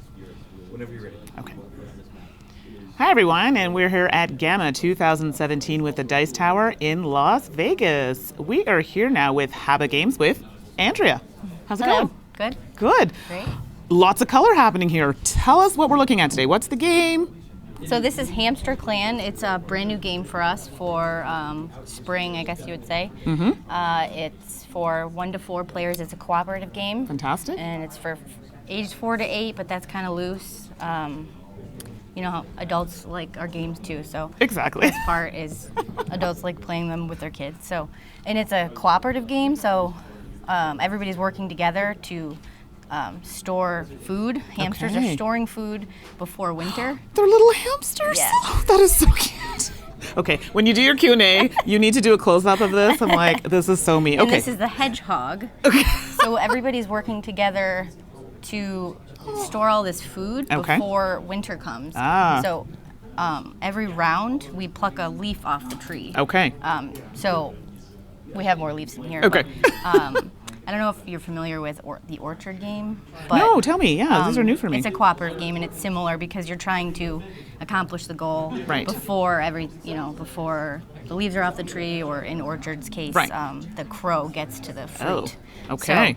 So every round we pluck a leaf off the tree, Yep. and it goes here because the hedgehog is making his bed. So Uh-huh. he's trying to make a bed, but we're trying to collect the food before. So nothing's going to waste, is what you're telling me in this game. Right. So the first player, Okay. everybody starts in the living room. Mhm. So the first player rolls 3. So you can move anywhere you want. So if I'm the pink, I would move 1, 2, or actually, No, tell me. Here, so actually, you always want to move up towards food. So you wanna first. get up Yeah, to get food, You want to of collect course. the food first. So I start here. So this counts as 1 when you turn. Oh, so neat. 2, 3. I got the carrot. So is there like the movement is separation by the colors? Like to yeah. move it down? Okay, yeah. okay. But turning these Judges thingies don't count as movement. anything. Okay. So I would collect the carrot, and each player can only have 1 food in front of them at a time. Oh, okay. So Can't be greedy. So now my goal is at my next turn, I want to get my carrot down here. Okay. So I would move back here, through here, and store the carrot. Right. So, but we're not competing. We're working together. We're working together, So exactly. you teaches kids to think about strategy and like not their end goal, but like, oh, okay, I saw that person just collected a carrot. I might try to, because I can hand off the food to you. Right. So instead of me using like all my movements to get back down there, I could like hand it off to you. Right. And you could move it down to the storeroom. So, down there. which is what I like, and I know a lot of people I don't tell. I used to be a teacher, so this Yeah. is great because it teaches about sharing, it teaches about teamwork, Yeah. and even some counting, some math, and happening. So that's great. It's a multi-purpose Yeah. game. Yeah. So to win the game, what's the final objective? The object is for everybody to work together to store all the food in these little storerooms. The ones down in the bottom. Yeah, down Mhm. here, before all the leaves are plucked off the tree. Okay. And everybody wins together. So, but if all the leaves if you went, and then that's a round. So Okay. then when it's my turn again, I pluck a leaf off. Right. So everyone's getting if a turn to do yeah, that. So if all the leaves are plucked off and there's still food, Yes. we don't win. Oh. So, but and there's every HABA game you can modify the rules a little bit. So if everybody were pros at doing this, we would just put less leaves on the tree and make Right. it a little harder. So. Right. Okay, so that's good. It's adjustable for the level of difficulty. Yep. Oh, that's fantastic. And as with HABA games, setting up is part of the fun too. And this is actually a puzzle yeah. board. So it breaks off a little bit Yeah. here. Let's see if we can do that. Yeah. There we go. Yeah. So kids I have a 4-year-old. I can't believe he's 4, but we play Orchard a lot. It's another cooperative game, and just setting up the game, setting up the pieces is like half the fun. Well, that's exactly it. So I like the fact that you're learning lots of lessons while playing. Yeah. So that's really good. Okay, so this one's called Hamster Clan. Hamster Clan. Yeah. Okay, when is this available? Where can we get it? It's available now in your local stores? game store. Okay. Online, but obviously go to those game stores. Exactly, to help them out. Okay, perfect. So that's that one. And let's take a look at your next game. All right. Perfect. Okay, so what's this one? This one is Little Bird, Big Hunger. It's for $3 to $99. It's another toddler game. Okay. But of course, all ages can enjoy it. Okay. It's super simple. It's 2 to 4 players. 2 to 4 players. Okay. So let's see. What's the objective of this game while you're setting up? So there's a bird egg, and we're trying to feed. Well, he hatches. Okay. He or she hatches, and then in order to grow big and strong, you have to eat your food. Of course. So the goal is to just hatch your egg and then grow your bird bigger. So, Okay. So pick a color. So that's yellow. Okay. So you, depending on what color you wanted, like if you were. So let's just show a few of them, and then we'll give us an idea of how it works. Where the little one is. Okay. So these are the eggs. Are we trying to hatch the eggs or? Yeah. So Okay. Just trying to set. So each player would get a little pile here. Okay. They're just out of. And I'm assuming these flowers are going to be worth points or something at some point. No, it's No points. super simple. Yeah. There's the gamer mind working, right? I'm Right, trying to I find know. all the little tricks of ways to Okay. get points. So if.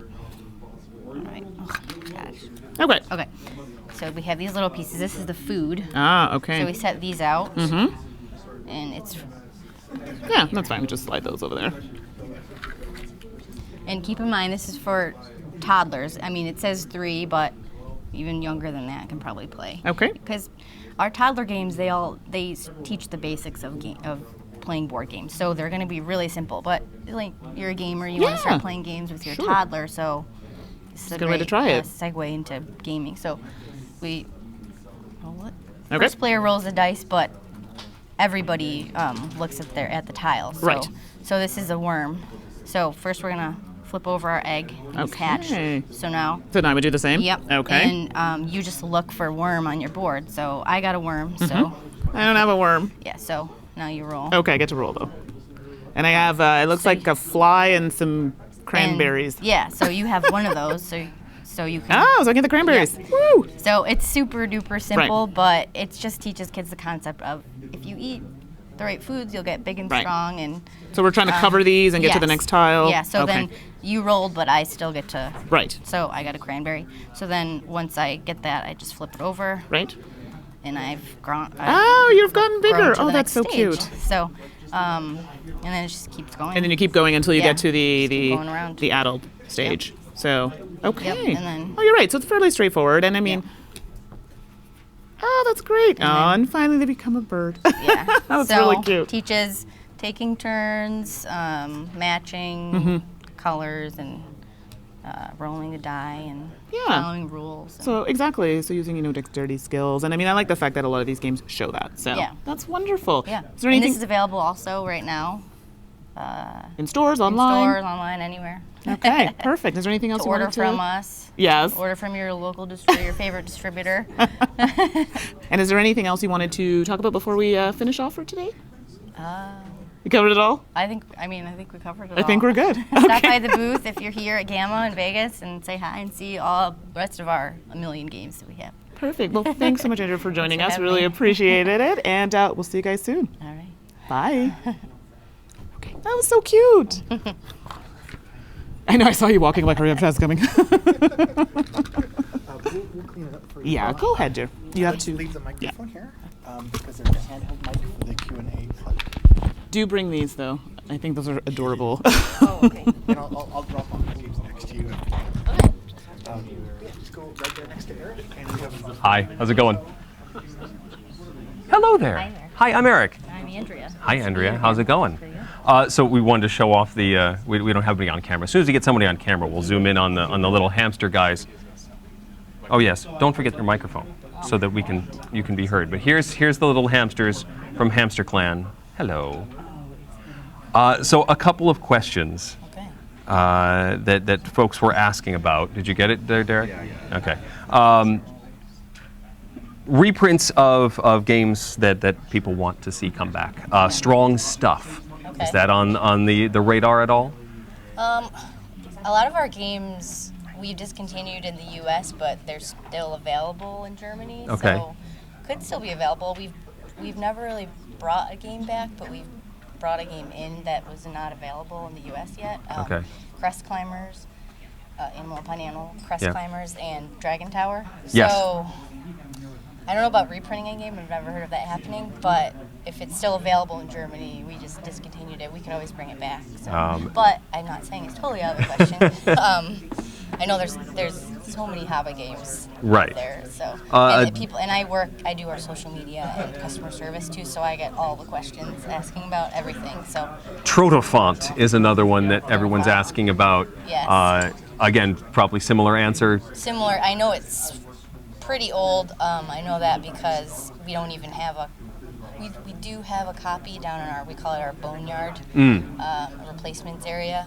One copy, I think. But I've been with the company 5 years and I've never seen it like in our warehouse or anything. So I think it's fairly old. I don't know if it will be back at all. But if you create enough demand on social media Right. or a ruckus. So essentially, if people want to see these reprints, they should be tagging HABA USA on Twitter and letting you guys know that these are reprints that you want to see. I've seen a T-shirt actually that says "I'd rather be playing Trotofont."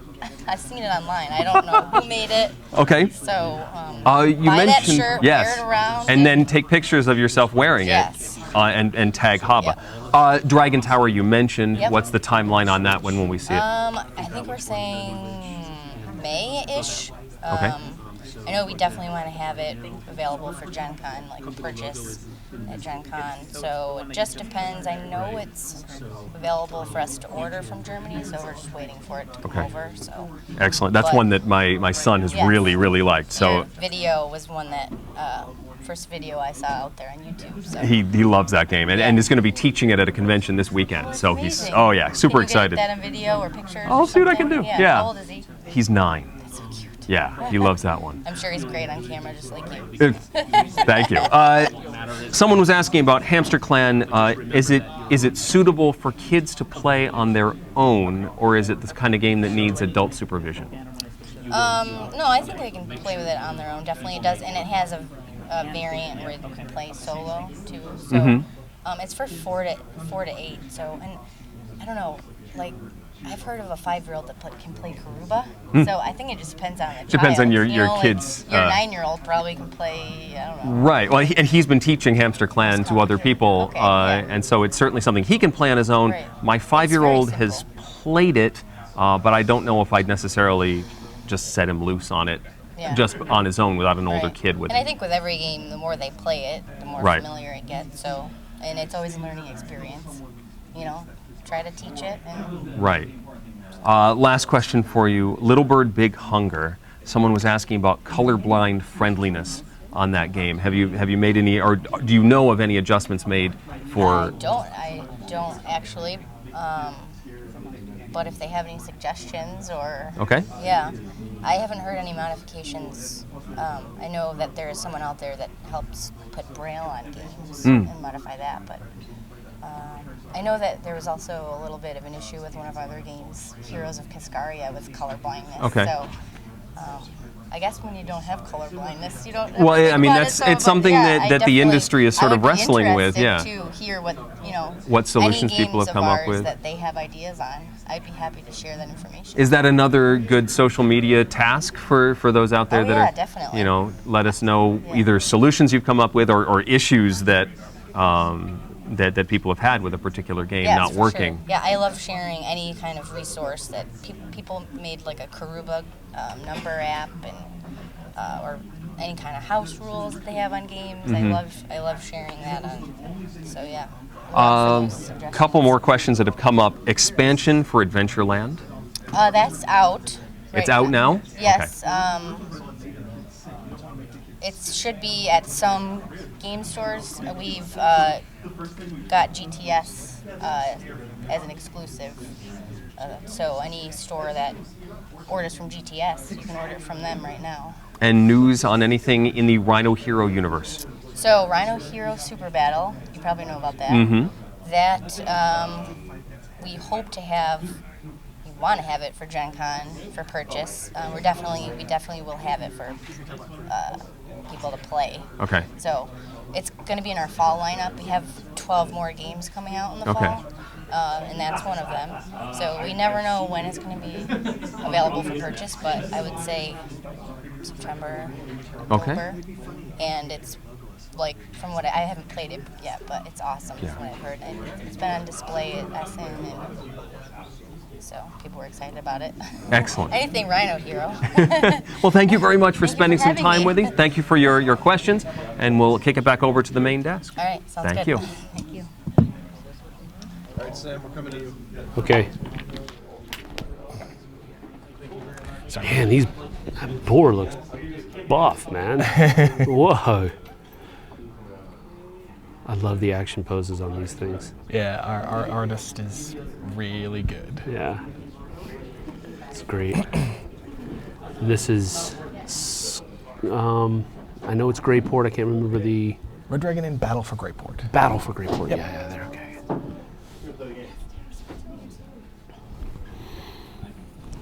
Let's showcase some of these.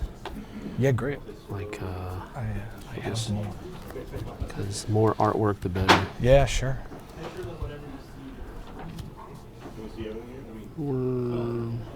Razor Tooth Beast. Let me put this card next to different kinds this of cards. one. Okay, Yeah. gotcha. Yeah. Can you do it? I mean, we can do it right now. Great. Very good. All right. Anything else?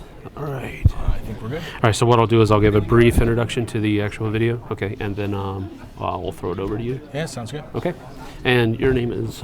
Jeff Morrow. Jeff Morrow. Okay, Jeff Morrow. Slugfest. Got it. Ready?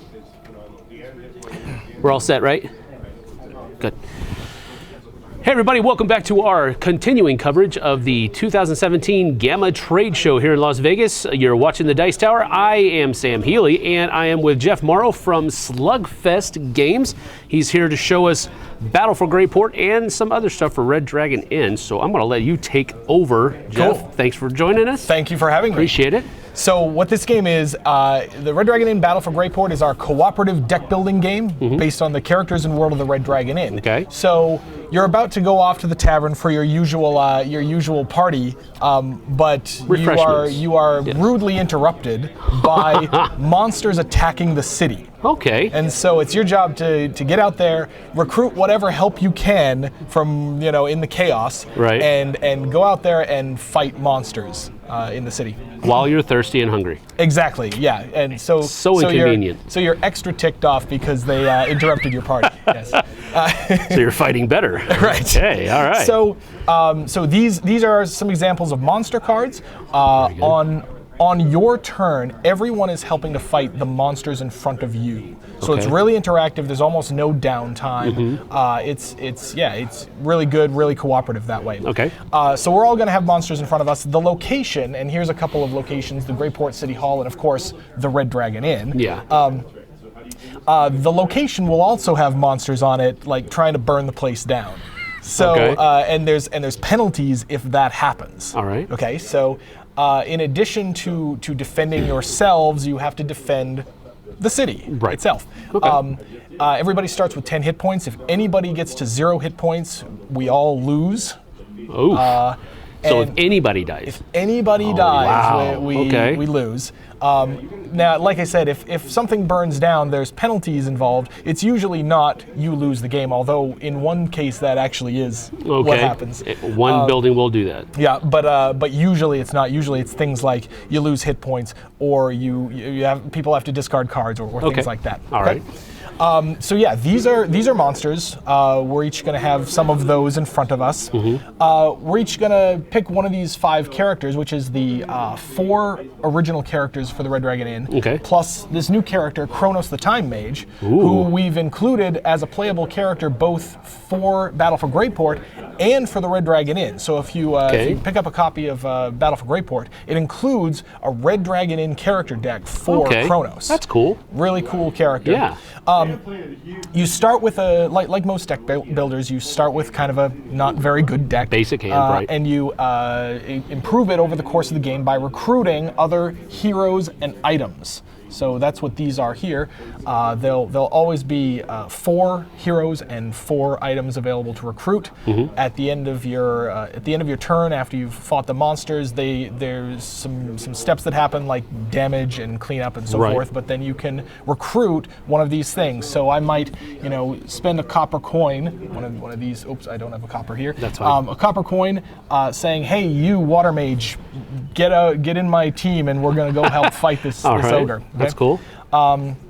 The game plays over 3 encounters with a boss battle at the end. So, for example, here's Drog the Troll General, who is one of the boss monsters. He does not look happy. Yeah, correct. He does not look happy at all. Alrighty. So, let's see. What else do we have?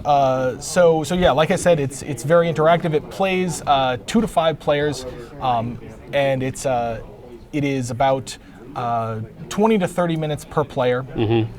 And yeah, people seem to be liking it so far. Now there's this taunt thing over here. You have to explain the taunt. What is that? So this is the turn marker. This goes around the table saying who is the defending player. Now, it also has this special ability on it. Once per turn, you can flip this thing over and taunt a monster.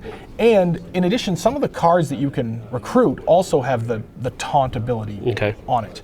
The way taunt works is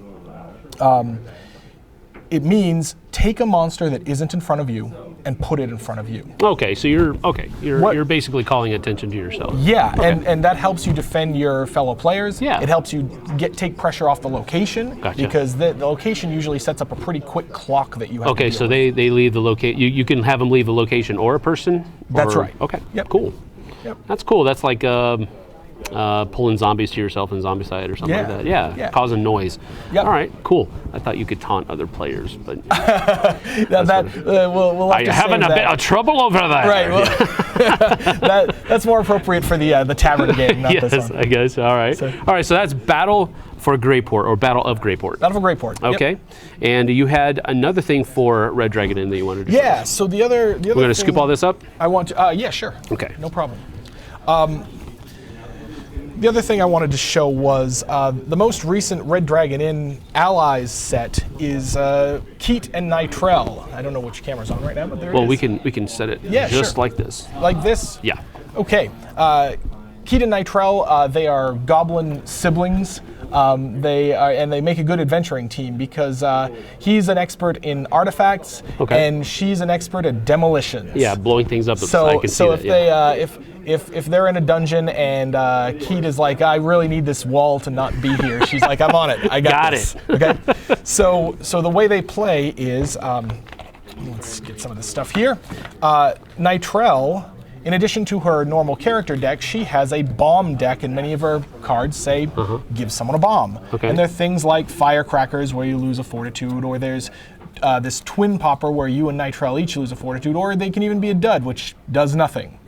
Very simple, very fun mechanic, where you're just kind of throwing bombs around the table. All right. Keat is a bit more involved. He has these Things artifacts. called artifacts, and the reason there's a gold piece on the back of them is these are your gold. Okay. At the beginning of the game, instead of getting 10 gold pieces like normal, you shuffle up this deck and you deal yourself 10 of these. Okay. A bunch of cards in his deck say something like, say reveal an artifact. Okay. When you do, you take the top card of the artifact deck and you put it in front of you. Some of them do something immediately. Some of them are things like, this one's a cheating card. This one's a sometimes card that lets you ignore a drink. And so forth. They still count as gold. So, for example, if I spent the Box of Banishing to ignore a drink, I'm down a gold now because this is this is my gold. So yeah, it adds a totally new twist to gold and makes you think about the game really differently. So it's lots of fun. We actually really like this character a lot. That's neat. That's a cool little combo. Yep, and because they count as gold pieces, so for example, you can pay somebody with them, right? If you can ante them in a round of gambling, right? Okay. And if you do, in fact, if you ante a face-down artifact in a round of gambling, you can actually peek at it first. So now in this gambling round, I know what that is. It might be good, it might be bad. Okay. And the gambling round can happen, and maybe it's the Cursed Idol of Doom, which is really bad, and I want to pawn it off on somebody else. Right. Yeah. Right. Exactly. So yeah, Keat and Nitrell. It's in game stores now. It's been out since the fall, and people are liking it. Very cool. Very cool. And then the Battle of Greyport, that is available now? That is also available. Okay. That came out in December. Yep. Came out in December. Yep. All right. Very cool. Thank you so much, Jeff, for joining us. Thank you guys for joining us as well. And we'll see you guys next time. Okay. And you'll go right over there with Suzanne. I can clean this up for you. You can go ahead and head over there. And I'm going to grab this as well in case there's an...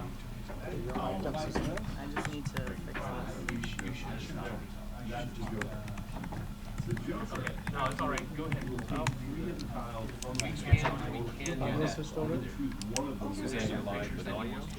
Hi everybody, we're going to sit down with Jeff here at the Q&A Center in just a second. So if you have any questions for Slugfest, drop them in the chat. I'll do my best to keep up. Hello, Jeff. Hi. Take a seat. So do we have to turn this on or is it on? Do you know? Derek is gone. Yeah, it's on. Okay. Hi, everybody. Hopefully everybody can hear Jeff through his mic. Let us know if you cannot. And we'll go from there. So first of all, we've got to wait. We do have a request to look at the cards a little more close here. We can't zoom in over there. Yeah, sure. But we want to show off some of the locations and bosses from Battle of Greyport. Well, those are coming over shortly. They're cleaning up over there. They'll bring them over in a second. So let's talk first about somebody asking about Red Dragon in Legacy, because these kind of continuing things are going. Trevor Just is asking about it. Any thoughts on that? I don't think so. I mean, we're considering doing some kind of adventuring game. Whether or not it would be a legacy game, we haven't really thought that far yet. But we are thinking of at some point taking these adventurers and having them do some adventuring. Some kind of continuing campaign element, maybe. Yeah. Perhaps legacy is a strong term. Legacy, right? Legacy is a very, very loaded term. Right, so exactly. It carries so much weight. It's very serious. I'm not going to promise that, but but yeah, that's the actually having our adventurers do some adventuring is something we've thought about. Awesome. Yep. Awesome. And then before we take a look at these cards, maybe there's a question about villains. Yeah. Right. So I love these decks. Sound super fun, and cool. I love that bomb thing. All right, good, oh my gosh.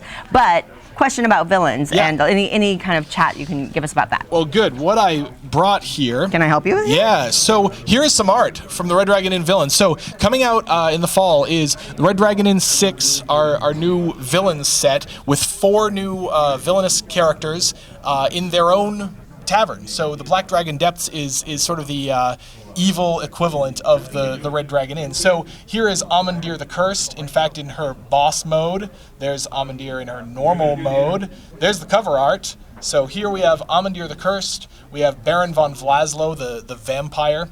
We have Toril Snarf Dunselton, first of his name, the I love it. wealthy and hapless Goblin King, who we actually lifted from our Battle for Greyport game and put in here. And then Darka the Mindbreaker, who is a Deep One mentalist sort of bad person. You'll also notice here in the center we have a new wench because we're in a new tavern. This is the Black Dragon Depths, and they have their own villainous wench. So yeah, here's some art. There's Daraka. Yeah, this one we love. This one. Here's some drinks. So yeah, this is we're almost done with this, and it should we're on par for a fall release. Fall, that's not too bad. Yeah. Are we thinking late Gen Con? We're hoping to have it for Gen Con. So far, the schedule is going pretty well on that front. So I understand how those things go. Okay, Yeah. So I can grab this if you want to pull out. So let's take a look at some of these location cards and boss cards. Do you know offhand who the artist is on this stuff? Oh, definitely. Okay. So the artist for Battle for Greyport is Erin Wong, our staff artist. She is awesome. A couple of the location cards, actually, I believe this one. I didn't get to see these close. These are, oh my God, beautiful. I believe that one was done by Megan Langan. So, well, Megan, good job, Megan. So yes, yay, Megan. So Erin did the vast majority of the art, but at the end we got a little time crunched, and Megan helped us out. And in fact, Megan is also the artist. Feel free to hold up some to the camera. Sure. So, yeah. Megan also did the art for Baron von Vlaslo, the villain character in RDI 6. So here we have the Red Dragon Inn. We have, what else we have here? I'm going to show Drog, which we were looking at before. Here is the Market District. What other stuff? Oh, we love this one. This is one of the bosses, Rip Snarl. And in fact, I'll show this side because it doesn't have all that other stuff on it. So this is one of the bosses. I love Rip Snarl's smile. Yep, Looks that's pretty what everybody loves about him. Yeah. So here's Valeria, Dark Priestess, and if you don't do a good enough job taking care of her, she flips over and becomes Valeria, Darkness Incarnate, and gets even nastier. But yeah, there's some great art in this game, and thank you, Erin. Yeah, and now I'm sorry if I missed it earlier, but this is cooperative. Yes. Right. So this is fully cooperative. And what's the player count on that? 2 to 5. 2 to 5. 2 to 5. That's a nice scale. Yep. Okay. We like it. So yeah, that's in stores now, and people seem to be liking it so far. We actually recently did a rules update on our website, so check that out if you pick up a copy. And yeah, Okay. And then there's just one last quick question: Kung Fu fighting print status. We're looking into a way to make a cooler version of that. If that falls through, we may also just release it on print on demand. Okay. So yeah. I love that. So people who really want to get it one way or another, it sounds like you're trying to find a way to make it get it in their hands. Yes, we're trying to find something that will meet that need. Awesome. Well, Jeff, thank you so much for spending some time with us today. All right. As always, it is a pleasure. Have a great show. Thank you. And thanks everybody for watching and your questions. We're going to switch over here real quickly and keep our live stream rolling, okay? This looks gorgeous. Oh my gosh, it's so pretty. I'm so Yeah, no, this. I'm going to swing by and bug you later. Aaron does. It's good to see you. It's weird to see you here. Oh my God. Okay, it's like phenomenal. I'm so glad to see this. This is in this the bombs. This is the bombs. Yeah, the bombs are awesome. So Aaron also did the cover. Aaron did Heat. Aaron did the cover of RDI 6 that I showed you. Let's. This is closer to production. Let's start with this one. Sure. To prioritize. What we have is we've got a 15-minute block total. So we have 10 minutes here. We're 2 minutes left if we're getting close to time. So after the 10 minutes here, it's audio for a 5-minute Q&A would be. Sure. So anything that, if this stuff, you can always take it over to the Q&A. Yeah, so we'll focus on that. Cool. Yeah. So that's great. Games is sneaking in. I haven't just let anybody in here now. Yeah, no, right. It's your interview though, so take it where you want. Yeah, this is coming out soon. I care about this. Like that's my baby. It'll sell. That's a sales product. It's gonna sell. Like, Okay, whatever. cool. Christopher, I'm Sam. Yeah, we've met before. It's good to see you again. Very How you good. doing? You can set everything up where it's facing us. Okay. Because that's how we have the camera oriented. That makes sense. So you don't need to turn it around. Or anything. So yeah, okay. We'll just go ahead and set it. It'll be fun. This is a pretty heavy-duty game, but Cool. I will just do a light setup. Actually, I'll leave all these things in trays, and I'll just walk it through. We've got these trays of all the components, which go really nicely. That's going to be like it is in the production. This is this is all white samples of the production that we just taped the stuff over. But Okay. this is all these are the trays. These are all the plastics. Very good. These are not like obviously. Yeah, of but so then these are like the white sample things that I just taped the stuff to. So this is and all the art and everything is done. So the game is complete. Okay. It's just a matter of you can set those up there. It's just a matter of showing everything off. Right, and then I need the board. If you want to just actually I'll put this here. We need to move this up a little bit. Yeah. We just need to get Okay. That might be a little bit off. I can pull the screen. in. Well, I can leave it up to the side, and when we were talking about it, I Okay. can slide it over. Sounds good. Yeah. Yeah. Is that better? I can get that. I just don't want to cover you. I mean, I can put it here. You can't cover up that tie. That tie got gets America. Did I put it here? Is that better? I don't know. We could do something with that. Okay. I'll make that work. I'm just trying to make Eric's life harder. It is fun to do. Yeah. Whatever I can do.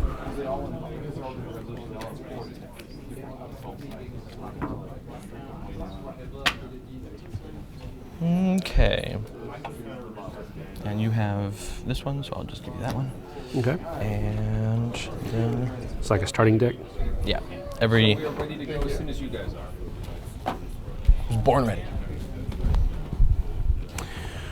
All right, we're good? Yes. Hey everybody, welcome back to our coverage of the 2017 GAMA trade show here in Las Vegas. You're watching the Dice Tower. I'm Sam Healy, and this is Christopher from Greater Than Games. Thanks for joining us. Thanks for having me, Appreciate Sam. it. So you have Spirit Island. Yeah, here. Spirit Island is a game that was designed by Eric Royce, who made a game called Fealty. Okay. And it's a great game. I first saw it like 4 years ago, and he's been in development for a long time on it. And we've been working with him for the last 3+ years on this game. Wow. We kickstarted it, I want to say last year. It's been a busy time, you know. Yeah. But we're really excited to finally bring it to the market. It's coming out in a few months. It's already all at the printer, and that's moving, and everything is rolling and going well there. Cool. But I have a prototype version that this is all the actual components from the final game. You'll note that the box here is like fraying a little bit, and that's just because we took the final components and taped things over them to make them actually the way they look. But this is an accurate representation of what the game will feel like, but even nicer. Very cool. So in this game, each player is playing as a spirit, and this is our island, hence the name Spirit Island. And in this game, the spirits have coexisted for many years with the native islanders, and the native islanders are called the Dahan, and the Dahan people live in these little wooden huts, and they've got these little wooden huts in various places in the map, and the spirits interact with them, and everything's fine. But then some boats show up on the coast and start unloading explorers, and these explorers make their way inland, and as they move inland, and they begin exploring the land and taking over, they start founding towns. And these towns are fine little places to live for these people. But those towns move into becoming cities, and these giant cities start popping up. And those towns and cities, by their very presence, are blighting the land with their invasive farming and their industry. Of course. And at first, the spirits aren't concerned. They've seen people before, and like, we're spirits, we live as part of the land. What are these people going to do? We don't care. But as they begin blighting the land, spirits are like, okay, hold on. We need to drive off these settlers. Okay. We need to push back these invaders, and we need to take back our island. All right. And so you play as these different spirits, and you have your starting hand of powers, and each spirit, as the game progresses, you will grow in power and gain abilities in order to push the invaders back. So you've got this track here that shows how much energy you get per turn and how many cards you can play per turn. And at the beginning of the game, it's not much. At the beginning of the game, you're just a spirit hanging out. You can gain 1 energy per turn and play 1 card per turn. But as the game progresses, you're going to be moving more presence into more places in the island. And as you do that, you will be able to gain more energy and play more cards as you grow in power and begin expanding. So not only are you gaining more reach and expanse and control of the island, you're also gaining in energy and power and other things too.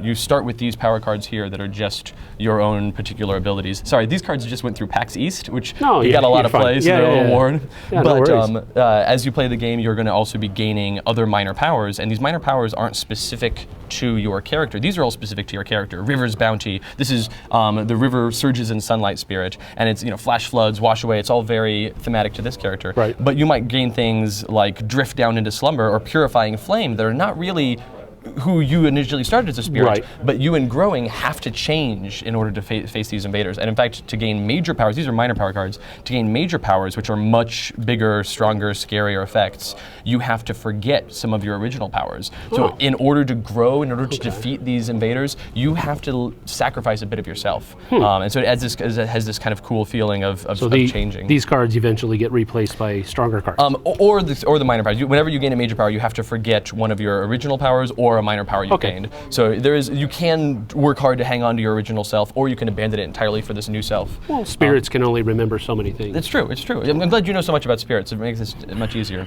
One of the things we're really proud of with this game is that each of the spirits, their presence discs are these wooden painted discs, and the Dahan huts are these wooden huts. And so all of the natural elements are these wood pieces, whereas the invaders have these plastic mans and these plastic towns and cities. And in fact, as they blight the land, they'll be adding these blight pieces that are also these gross, bubbly, plastic-looking things. Filthy plastic! It's terrible. And so as the plastic begins invading the island, the wood has to grow and push back. And that's a really cool thematic. That is cool. When you pick up the piece, you're like, oh, that's this gross plastic. And then, oh, that's this night-pleasing wood. And these minis are just like, I'm just going to, oh, no, I'm destroying it. Wait, no, it's fine. These pieces are extremely resilient, because we were like, okay, we want to have this really spindly guy, but he's going to be really fragile, but he's not. You can do this back and forth, and nope, he's just fine. I'm breaking a little bit inside every time you do that. Right? Yeah. Don't do it. Okay. So like, there's a lot of there's another cool shorthand. The cities have 3 hit points, and so they've got 3 buildings on them. Okay, and when you've that's dealt them cool. 1 damage, you can turn them that way. Towns down have 2 hit 2? points, and the towns have 2 hit points. Look at this, you're already learning look the game. Look at that, I'm picking it up. So this is the island that the game is played on. Okay. The other important element is this mat here. I'm just going to scoot that way. Yeah. This board shows what's going on in the mechanism of the game. And the 2 important parts that are happening here is the invader deck. This is how they do things, and the fear deck. This is what we're trying to do to them. We can destroy these things. This has 1 hit point. This has 2 hit points. This has 3 hit points. Right. Although the explorers might have more hit points based on that squishing. And you can destroy them to wipe them off the island, and you can win at the beginning of the game. The only victory condition is win the game by destroying every invader on the island. No plastic left on the board. Right. But including these things? Just the invaders. The blight can stay, which is why they're a different colored plastic. Right. But as you progress the game, as you do more fear effects, most games that have a fear track or a fear component, that's a bad thing. You want to avoid fear, but not in this game. Your spirits, you want to scare the invaders. Yeah, because you're not afraid of no invaders. Right. There you go. Invaders are afraid of you. That's very true. And so as you generate fear effects, those fear effects are going to give you positive bonuses. They're going to give you nice things that help you out. But additionally, they're going to unlock new victory conditions, where when you get to tier level 2, the victory condition is no towns and no cities. So you don't have to worry about the invaders, the explorers. All right. And if you get to victory condition, or terror level 3 rather, no cities, you win the game. You don't even care about towns. And sure enough, if you play a heavy fear game, you can just win the game outright by doing fear. If you're like, okay, we're not really good at offense. For instance, if you're playing River Surge and Sunlight, you notice that River Surge and Sunlight is very good at offense and control, but not very good at fear. But if you were playing the opposite sort of one, like Shadows, Flicker, and Flame, who is very good at fear, you might want to focus on a fear sort of build and just drive down the fear track. He does look rather scary. He's real weird. Yes. On the other hand, you've got what the invaders are doing via their deck. At the beginning of the game, you'll just flip one of these over, and now we know they're exploring in the sands. And so they will explore their little guys into the sands. And this, you don't know what they're going to explore next, but once they've explored in a place, you know they're going to build there. Okay. And so then on the next turn, they'll build in the sands and explore in the jungle. And then on the turn after that, they'll ravage, which means they attack, dealing damage to the land and to the Dahan in the land. Okay. They'll attack in the sands, they'll build in the jungle, and they'll explore in, now the card is upside down, in the mountains and the wetlands. And so this way, as the game progresses, you don't know what's coming up next, and the progression of cards that are going on here determines the... That's a really neat mechanic. Yeah, and then that goes on, and they move there. And so that way, it's like, I don't know what's coming up next, but I know their next turn, we just dealt with this. They just ravaged in the sand, that was bad, and they just built in the jungle, so they got new buildings there. But we know we don't care about the sands anymore. Next turn, we need to worry about the fact that they are attacking in the jungles. Right. We have to be ready to deal with that. Cool. And so that is kind of allows for some table planning there. So it is a cooperative game. Fully cooperative game, and it plays. You can play it 1 player, but it plays best with 2 to 4 players. So are there solo variants, or you just use the regular rules? You use the regular rules, but it has you do a couple of minor different things, because there's certain cards that specifically target other spirits, where you're like, hey, I play this card, and you get to do this thing, or you get some extra energy. Okay. And the solo rules just say you get to use this on yourself, because you're the only spirit. Yes. But if you're playing with 2 players, you just play with this island here. That's our 2-player island. Those are our coasts. Here's all of our lands.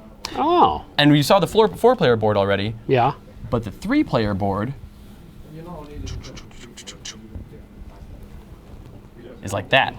Cool. How cool is that? That's very cool. Right. And one of the things we're also very proud of, we're very excited about, is we hired a fantastic cartographer. Because on the front sides of these boards, each island board has 2 jungles, 2 mountains, 2 sands, and 2 wetlands, and 1 coast. It's all very balanced. The shapes are different, but it allows for very balanced play. Very cool. We hired this cartographer to make a canonical map of the island that shows, hey, there's this mountain range running through the middle here, and there's these sands all along here, and there's there's specific icons for where certain spirits naturally dwell and where they start in the game. Yeah. There's these rivers that come through here, and this is a more advanced play, sort of, okay, once you've got your game down, now you can play on this canonical island map, which looks really cool and also has a bunch of additional challenges built into the fact that you don't have the same setup of, 2 mountains, 2 hills, 2 jungles. Okay, so the other one was basic mode. Yeah. And this is like beast mode. Right. Yeah. Okay. This is much harder, and there's a lot of dials within the game that you can turn to amp up the difficulty. Okay. The game is going to come with a series of adversaries where you're not just playing against the faceless and nameless invaders. You're playing against Prussia, and they have a specific way that they advance, and they change the way their towns are built, and they have an advancement on their farming track or whatever. Like there's all these different cool things you can do to really tweak the difficulty. Very cool. I've played this game literally hundreds of times over the last few years, and it's always showing something new and it's doing something cool. I have so much fun with it. So Spirit Island, yeah. when is the release date that you're looking at right now? You said everything's. We'll have it by Gen Con at the latest. I'm hoping to have it at UK Games Expo. Okay, UKGE. Yeah. All right. We'll be there, and we'll be there with at least a couple of games, and hopefully this will be one of them. But if not, Gen Con. Okay, very cool. Well, that is Spirit Island from Greater Than Games. Thanks, Christopher, for showing it to us. I appreciate it. We'll see you guys later on. Okay. So, Christopher, do me a favor. Yeah. Would you grab some of those lovely little sculpted pieces and bring them on over? I think we want to show those off a little bit more, if you don't mind. No problem. Do you want me to squish them some more? Yeah, can you wiggle the jutting pieces? We'll do it on camera. We'll zoom in and make sure that Sam sees it a lot. All right, everybody, Christopher's going to work his way over here. Certainly, if you have any questions for Christopher or about Greater Than Games, about Spirit Island, pop them into the chat. I'll do my best. But one of my priorities is to take a closer look at some of these small pieces on Spirit Island because the sculpts look pretty darn cool. So I'm going to make Christopher show them off. I just noticed you have embroidery on your vest. How very well branded. I've got my Greater Than Games vest. And our company colors are blue and orange for the most part, and so I've got my blue and orange tie. Like I'm doing my thing. Okay, great. So here's your mic. We're doing this. Let's do our best. Hello. Greetings. Hello, Christopher. It's nice to see you. It's good to see you too, Suzanne. Okay, let's talk serious. Yes. So let's take a look. So these are the. Those are the cities. Okay. And then Oh my God, the the little town. Okay. explorers and I'm going to do towns. my best on this house. Eric, stick with me here. Stick with me. Oh my gosh, this Look how sculpt cool is amazing. Isn't that cool? I love the way that these guys, we wanted to make sure that the cities and the towns and the explorers all looked like they would through the lens of the native people. So they're not made to look like the invaders would think of themselves. They're very angular, they're very spiky. The cities and the towns particularly, like the doorways and the buildings, we wanted to draw them from that perspective because that's the lens that the game is viewed through. We wanted to have the invader, the explorer figure, we wanted to be fairly androgynous. You don't have a feel for like who this person is. It's just this faceless, nameless invader who's coming to mess your stuff up. Right, it's bad. Foul plastic invader. Or gross plastic, yeah. Right. And now that Sam's over here, we can squish it a little bit, and he likes that. Yeah. Oh my gosh, yeah, they're very extremely. But the detail for such a tiny piece is phenomenal. I am so impressed. That was really great. And when we knew we were going to make them this small, we were like, okay, but they have to be really sturdy, and so we got this certain PVC that just is extremely resilient. These have been riding around in my pocket for the weekend, and just like, they're fine. They don't fall apart. Okay. So. Well, somebody else is asking about the spirit boards. I don't know. You have the box here. Let me hold this. Sure. And I'll just try not to jam it in your chin by accident. No worries. I'm going to dig through this box. There's a lot of comments. There have been a lot of comments about the map, and you have the one side that's actually quite clear and easy to read and see. But then when you flipped it over and showed the more photorealistic, people are like, "Oh, that's what I'm talking about." Right, and like it's harder to see what lands are what on the photorealistic side, which is why it's advanced play. Once you play the game a few times, you'll get what those lands are. But for your first time out, it's a little bit intimidating. So. Just putting that there. Let's grab a spirit map. Who do we have? Shadows flicker like flame. Okay, so why don't you hold it up to the camera? And Eric's back there helping us zoom in, and I'm going to go like that and make it really awkward. This is great. So we talked about there's the tracks that show how much energy and how many card plays you have. You also have some abilities you always have access to. And a thing that we didn't really showcase in the demo, because I wanted to mainly talk about the overview of the game, is that each power card has these icons down the side, and those icons determine which elemental effects you trigger. And so this card here has this purple icon and this gray icon and this green icon here on the sides. And that means that any of your abilities that have those icons you can use. And so for instance, the innate powers, hi, how are we doing here? The innate powers here, if you have 2 of that icon, and 1 of this icon, you get to additionally for free gather an invader, which just means pull an invader in a direction. Okay. And so the cool thing about playing these power cards is you unlock these thresholds of extra things. So as you're playing stuff, it's just got a really good synergistic sort of play. That the more you do things, the more you get better at being yourself. And the other thing is that on the back of the spirit boards, it's got a bit of a story about who this spirit is. Yep. It's got your setup about what you do at the beginning of the game. It has kind of a play style, and it's got a really good chart about like this is what the spirit is strong at, and this is what they're not as good at. So one of the other questions that came about those beautiful map tiles that tessellate so impressively in those different configurations. What about like, so understand that they scale for player count, but what about how does that in fact, like any kind of the way it's oriented, does that impact the challenge of the game at all? For the most part, no. Okay. There are a couple of spirits that prefer the one that we actually had on the table over there was called River Surges in Spring, and River Surges in Spring really likes it when this specific map tile is in the middle of the map, and this river, this wetlands here, stretches all the way into the center of the island, because then it can, because River Surges in Spring, it can just like, I can travel all along here. But in general, and there's little micro cases like that, but in general, the balance of these is really good, where you're going to, by putting them in a different order, you can have variation in gameplay, but not difficulty changes. Okay. Great. And then, you know, of course, because you're here, we have to ask, so appreciate all the detail on Spirit. It's gorgeous. It's absolutely stunning.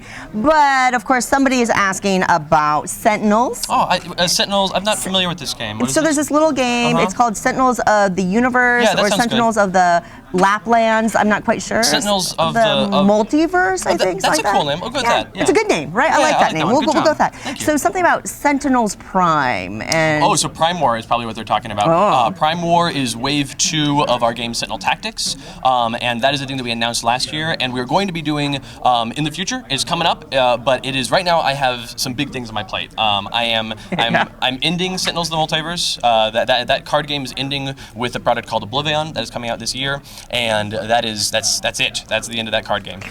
And so I've been people say, so how's that been? It's like, well, I'm just killing my baby. It's okay. Don't worry about it. So that has been a challenging project. And additionally, I've got a lot of work that I'm doing on the Sentinel Comics RPG, which is a pen and paper tabletop RPG that is going to be debuted showcased at Gen Con this year, and will be on Kickstarter later this year. And those two things are really big right now in terms of what I am working on. Prime War is like next on the docket, but I only have so many worker placement rules. I only have so many workers to put in various different slots. And if I take workers out of any of the other slots to put them into Prime War, it will make those other things worse, and it will not do a good job of Prime War. So what I'm doing is I'm finishing off a couple of big projects and then taking workers and dedicating a lot of them to Prime War to make it good. So yes, it is delayed. It's delayed beyond what I want, and that is my fault and my responsibility, but it's going to be for the best in the long run. Well, and I mean, ultimately, obviously, the Sentinels fan base is enormous, and the universe that you've built and your team has built is immense. And I think wrapping things up and making sure that you're providing, a full, rich experience is. I appreciate your dedication to that for sure. So thank you for very caring. much. No, I wouldn't do it any other way. Absolutely. Well, Christopher, it's always such a pleasure to have you with us. Thank you so much for visiting. Thank you very much. We will see you soon, and thank you everybody for watching. We're going to move on to another live stream over there. Hooray. Bye. Yes. All right. Oh, yeah. I'll give we got to get his mic. I realized I was hustled over here. Mic. Chaz is going to be bringing that over.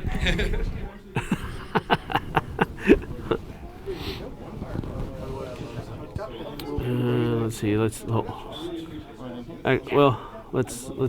that thing can switch. Let me see it real quick.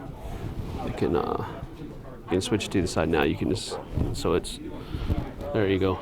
You're good to go.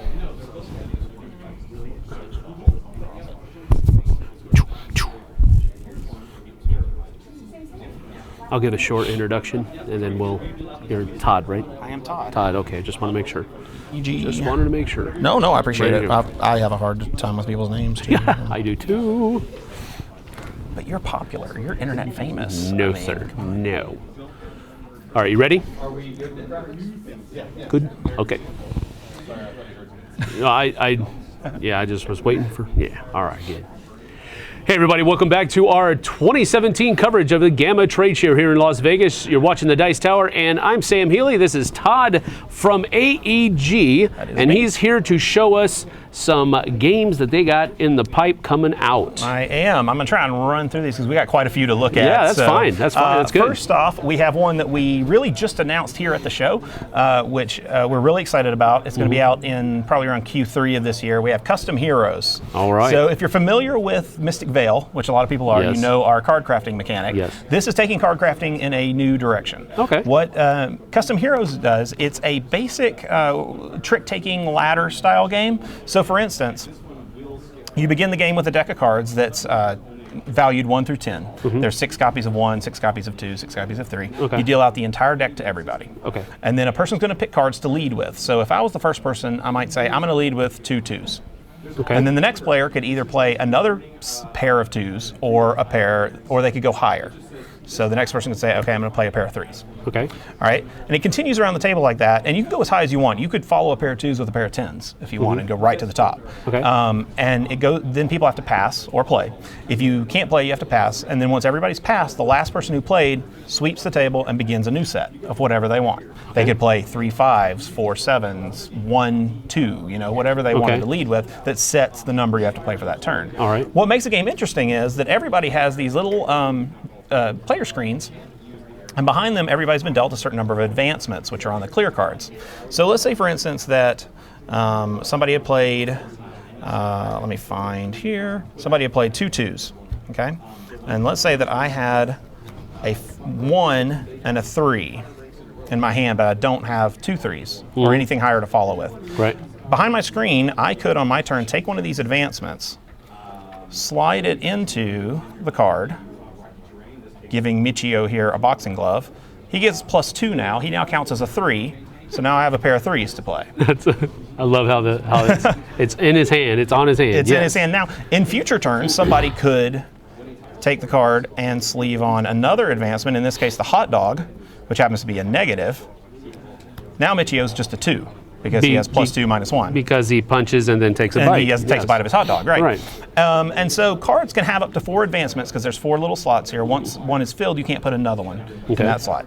What's really cool is when the round ends and you sweep all the cards and you reshuffle, they maintain all their changes. And then they get dealt out to the whole table again. So you might end up with cards that other people sleeved. They might end up with cards with you sleeved. And it begins to change the distribution of the values in the deck. So where you started with a normal 1 through 10, you might now be looking at a 1 through 14. And the number of 7s has suddenly decreased. Wow. Or different things like that. Yeah. There's 2 other kinds of advancements we have, or actually 3 other kinds. There's what we call auras. Now, I'm not going to bother sleeving it right now. I'm just going to lay it on top. But an aura, for instance, this rune aura, just changes the base value. So this card is now permanently a 12 for the rest of the game, plus whatever pluses or minuses you give it. Okay. We have a card advancement called Buddies. Buddies give cards abilities. Now when you play this card, you can bet 2 of your victory points you've earned to get 2 more if you win the round. There's also buddies that might make a card wild, so it can be played with anything in the set. There's buddies that reverse the flow of the numbers, so instead of going up, now you're going down for the rest of the round, and people can play on. The last type of advancement we have are Ascended Beings, which are basically trump cards. It overlays everything except the number changes, and now that card beats any play. Whoa. Okay, you can just because of the texture. The text will change, all plays. or these guys all say that. These guys all say that.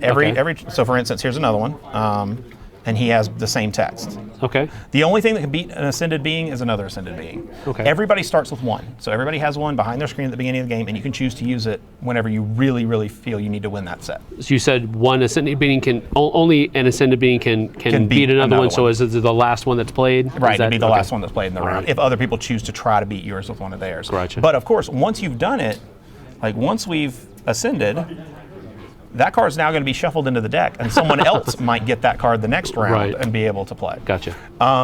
The game has a system of power points that let you use those abilities, where, for instance, to play this, you would have to spend 2 of your power points to do the trump.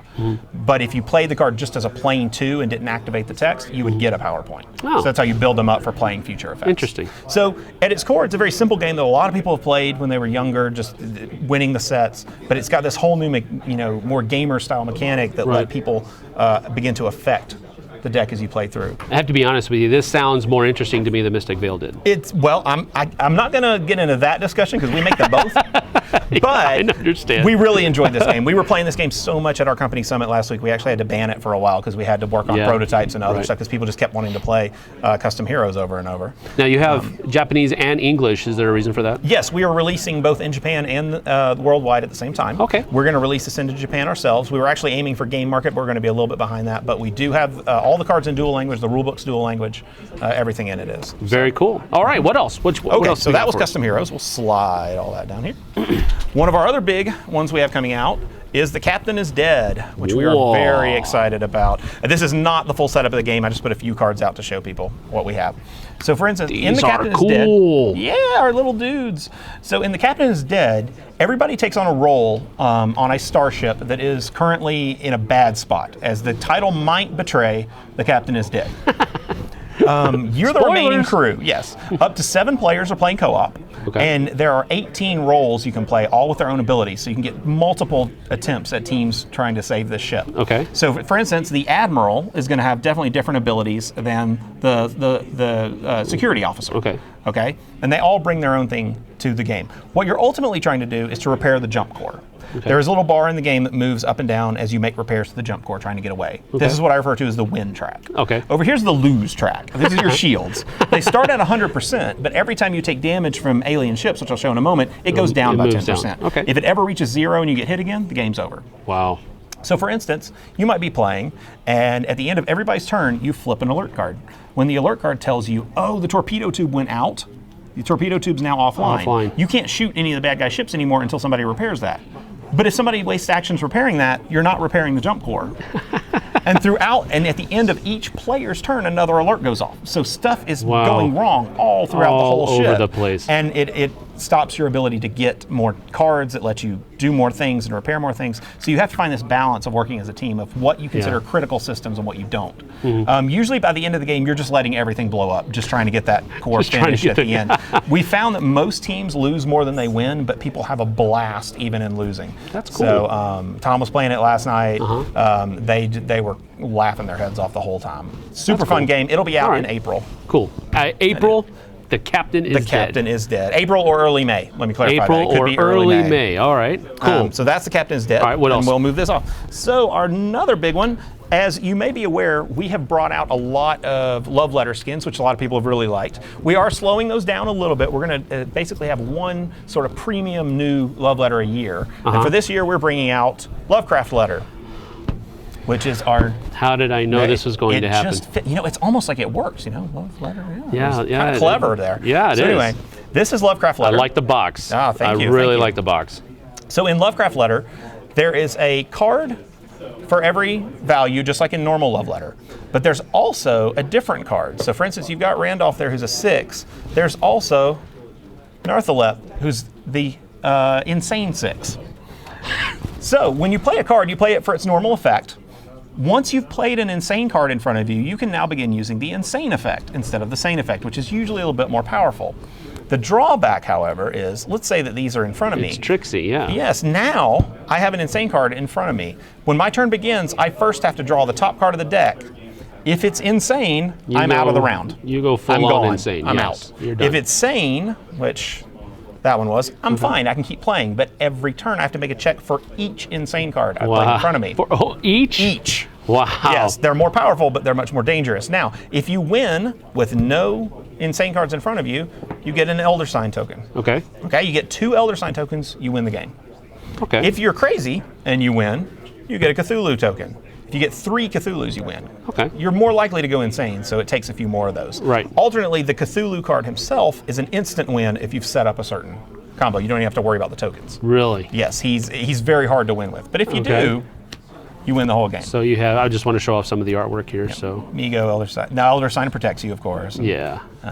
These are really nice. Yes. The Migo's interesting because there's a card that starts out of the game, the Migo brain case, that he actually puts into people's hands. When Who's you the play artist? The artist, which, let me tell you who was. The artist was Vincent Durate. Yep. I knew it. You were picking that one out. I saw it before he said it. Yes. But yes, this will be out in May. In May. May. All right. So, for all you love letter people out there that needed to get your curse fix on, now it's possible. Yes, it is. All right. Well, that is it from AEG. We thank you, Todd, for joining us. Thank We you very appreciate much. it. I appreciate your time. We'll see you guys on the flip side. All right. All right. Go ahead. We'll clean this up for you. Can go Are you over sure? there. Okay. Yes. All right. I'm not worried about unicornus either. That's all good. We'll talk Okay. about it later. Oh, Another okay. time. It's all You can good. actually take it over there and showcase it over there if you sure. want. All right. Thank you for cleaning that up. Captain's Dead should be out in April or early May. You're going to go home with a copy. We've got a production copy with the good pieces and everything. Yeah. All right. Oh, it's me. Todd, take a seat. Yes, ma'am. Welcome to the Q&A table. Thank you. It's good to see you. Good to see you too. Welcome to the Q&A table, everybody. If you're watching on the live stream and you have any questions for Todd from AEG, he knows everything about AEG. I know, so- like, just about everything about AEG. Okay, just about I have to everything. qualify. Yeah, but we wouldn't want yes. to put you under pressure. But ask whatever. Yeah, all totally all I'll ask do whatever. is say no. I'm not going to answer you. So.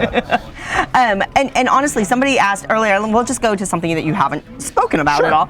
Somebody was asking about kind of when the big box will be, the Smash Up big box will be available again? Oh, the Big Geeky box. Yeah. It is available. It's actually, it is available. It's available from distribution. People can get it for their stores. It is. We have copies available right now. Mm-hmm. Oh, okay. Well, and we have an event kit coming, which is really super cool. The All Stars event kit, which you're going to want your store to get, which comes with a really awesome playmat, and the All Stars faction, which is a set of Smash Up characters and actions built from all the other sets before, almost all the other. So there's like one pirate, one ninja, or I'm sorry, one pirate, one time traveler, at least one card from every expansion. Okay. And they are on a basketball team now, so it's got all new art, and they're playing basketball together.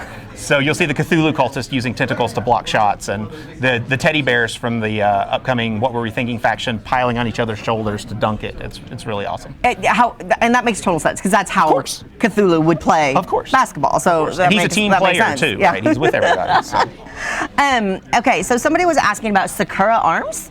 Yes, Sakura Arms, we have coming out in the fall. We are working on it. We showed it in our presentation yesterday. Sakura Arms is a 2-player fighting game by Baksha. It has really incredible art, just this beautiful ink brush art about magical girls fighting under a cherry tree. Because that's what they do all the time. I've been to Japan. There's constantly girls Magical fighting girls under cherry everywhere, trees. just, Yeah, you know, you have to like battles. dodge stuff constantly. It's crazy. But they're fighting, and the board is really beautiful. It has all this ink brush art, and you have these little cherry blossom tokens that move about the board that determine things like your distance from each other, your armor, your health, and you have to manage the movement of those tokens throughout the board while you're playing cards as well to handle the fight. Yeah. We are showing it off here. There'll be pictures from it coming from GAMA. I didn't bring my copy over because it is at the booth right now. We only have the one copy, and it's actually funny enough, it's actually a paste-up copy because we're still finishing our English version, but we're doing everything we possibly can to maintain the original layout, the original look, although we are changing it obviously from kanji and hiragana characters into English characters, romanji characters. Gotcha. So. Okay, that makes sense. So Thunderstone Quest. Yeah, that thing. I don't know, some little thing, It's some a little game. thing. I don't know. There's cards or something. Yep, cards, Thunderstone monsters. Quest, obviously Kickstarter. Yes, you know. it did well. It did well. We're happy with it. You know, for those of the people who don't use Kickstarter or who weren't able to get in on it, when will that be available in retail? Do you think? That should be available for retail. We're right now aiming for Q1 of next year, either Q1, maybe near the end of Q1 next year, because we are preparing a retail version of it that will be on sale in stores. You'll be able to buy the expansions and stuff that are part of the Kickstarter. They'll be sold separately. Oh, okay, so not super exclusive. No, not super. That's There's nice. a few things that are, but not a great deal. You'll still be able to get a lot of it as separate purchases. There are a few things such as like the Bandits of Black Rock, that little pre-promotion we did for it that'll be exclusive. But otherwise, yeah. Okay, great. And then The Captain is Dead, which which I own The Captain is Dead from a previous, an older iteration, and I'm so excited that you picked this up. There were some questions up here, but I think one of the questions that came up was just MSRP. Do we know what the MSRP for it's The gonna Captain be? is Dead right now, I believe, is going to be $49.99. Okay, $49.99. We have upgraded the components.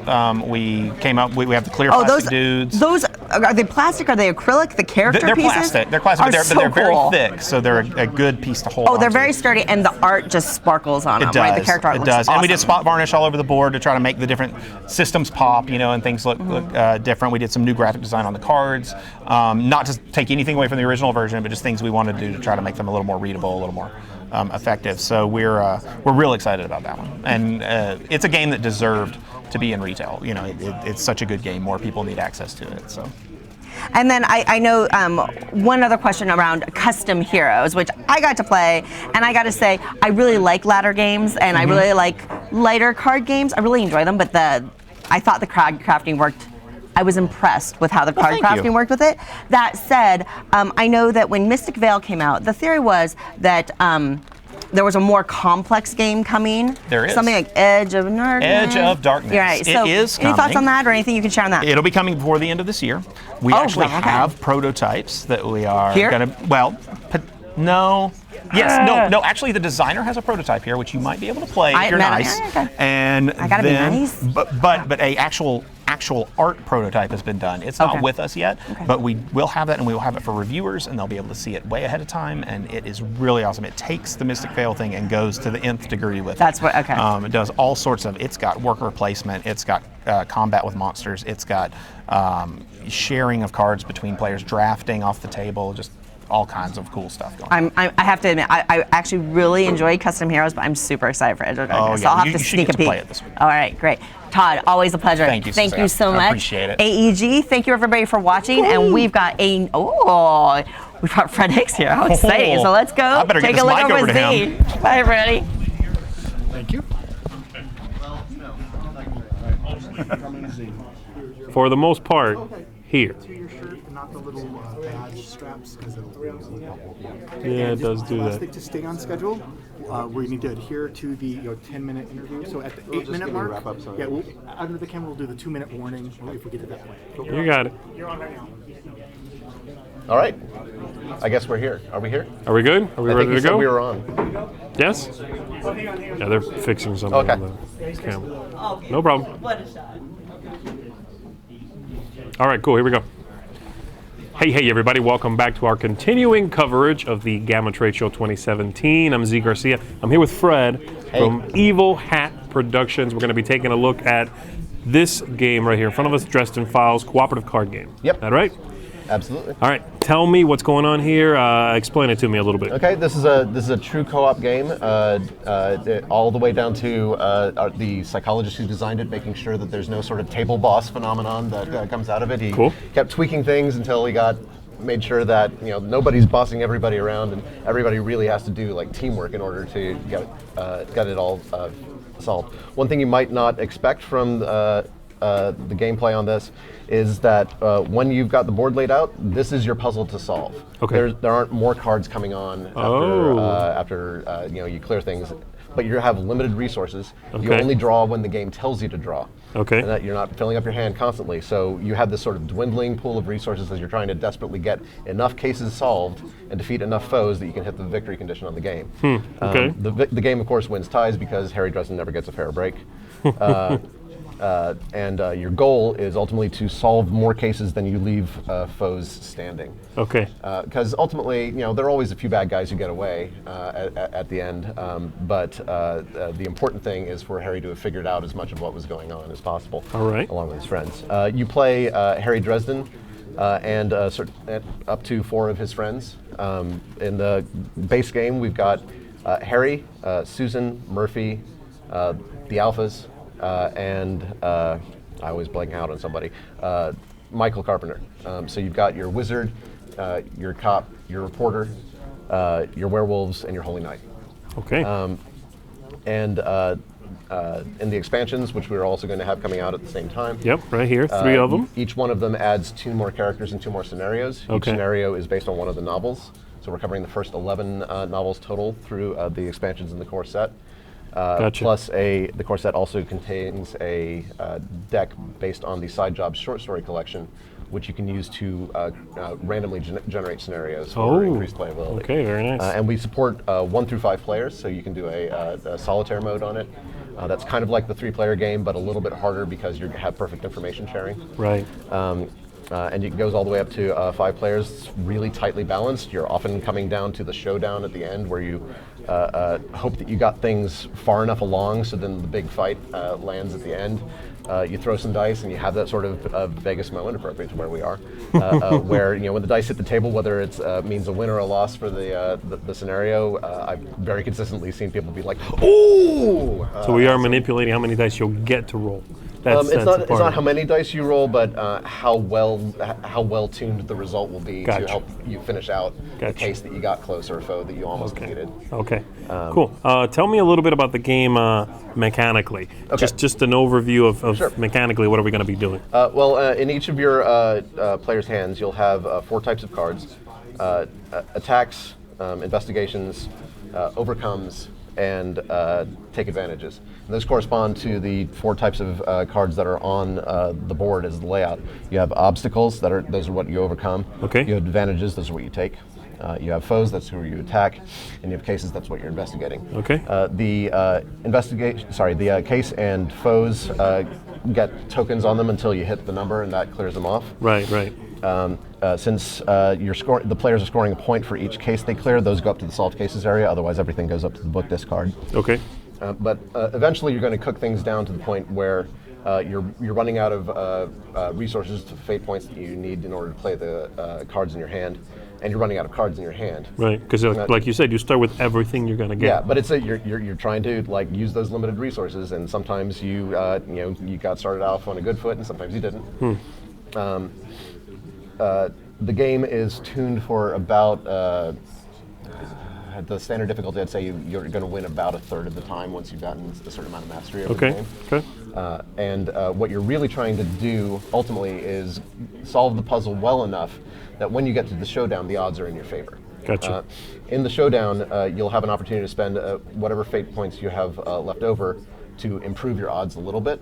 But it's most of what's going to depend on is how close you got the tokens on those cards that take them in order to make sure that the few number of hits or clues that a showdown roll might get you can actually solve what you need or defeat who you need in order to push you over the line to the victory. Gotcha. Yeah, these dice are really cool looking too. Yeah, they're really pop. Those are fate dice.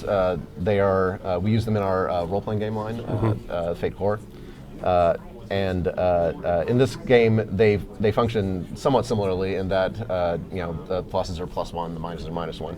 So all of your die rolls are always zero-centered. But like occasionally, you'll see something with a number in a white box that indicates how many fate dice you're rolling. So you kind of know on average how you're going to do with that. Right. But with like the range on a card you're playing, if it's got a swingy range, you're like, I don't know about that. And that's why Harry's Blue Beetle card, which is his old rickety Volkswagen Beetle that he drives around, has a variable range on it, because sometimes it'll get you to where you need to go, and sometimes it's just going to be a whiff. Gotcha. About how long does the game play on this? It plays in about 20 to 30 minutes. Yeah. We really wanted a game that took advantage of all that co-ops have to offer, but also sidestepped that sort of feeling where you invest like 2 or 3 hours in a co-op game only to get to a loss. Sure. Here, it's a bit more of a fast emotional roller coaster throughout. You get to the end of your half hour, and win or lose, very often people are like, oh yeah, okay, let's play again. There was one, and even if you don't know the Dresden Files theme, the gameplay is fairly approachable. One of the times I was teaching it last year, someone came up, didn't know the Dresden Files at all, kind of liked co-op games, sat down to play it, and 20 minutes later he's like, oh, okay, let's play again. And during that demo day that I was doing, he was there for the next 8 hours and only left for his lunch break. Wow. It's a game that really hooks you. It sounds like if you're a puzzler, you're gonna be digging the puzzle it presents. And very cool. And if you've got a group that really likes getting like that good sort of teamwork feel going, it's a very rewarding teamwork focused co-op. Cool. So when is this going to be available? Right now, it's shipping to our Kickstarter backers. All right. And we're planning on having it hit its street date in June 14th, which is the start of Origins. Right. But it should also be streeting through game stores everywhere at the same time. We're already working on getting the copies out to the distributors and so Gotcha. forth to support that. What's the MSRP on it? The core game is $39.99. Okay. And each of the expansions are $10. And these are going to be available at the same time? Yep, those will be released at the same time. Okay, there you go. And you got the 3 different ones. I'll just put them there, so show the camera. The first one, fan favorites, adds in Thomas Wraith and Waldo Butters. The second one, that's basically a sexy vampire and a medical examiner. Here you get Molly Carpenter, his apprentice, Harry's apprentice, and Sonya, another Holy Knight, but he's an agnostic. So that's an interesting bit there. And then this is the Warden's Attack expansion. It has Carlos Ramirez, who's the West Coast Warden Captain, and Anastasio Lucio, who's the overall commander of the Wardens in the setting. Very nice. Cool. All right. Well, thanks for showing it to us. Sounds very interesting, very puzzly. I like that. Yep. Fred, good talking to you. Good talking to you, man. Appreciate it. Thanks, everybody, for tuning in. We will see you on the next one. Alrighty. All right. I'll gather the stuff for you. Okay, guys, so if you have questions about Dresden Files for Evil Hat Productions, now is the time to get them in so we can get your questions answered. I know you've got a lot.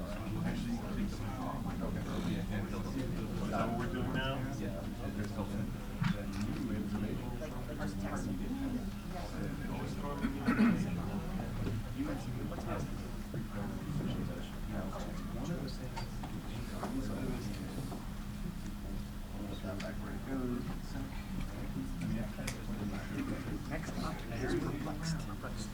Thanks very much, man. I appreciate you guys accommodating us real quick.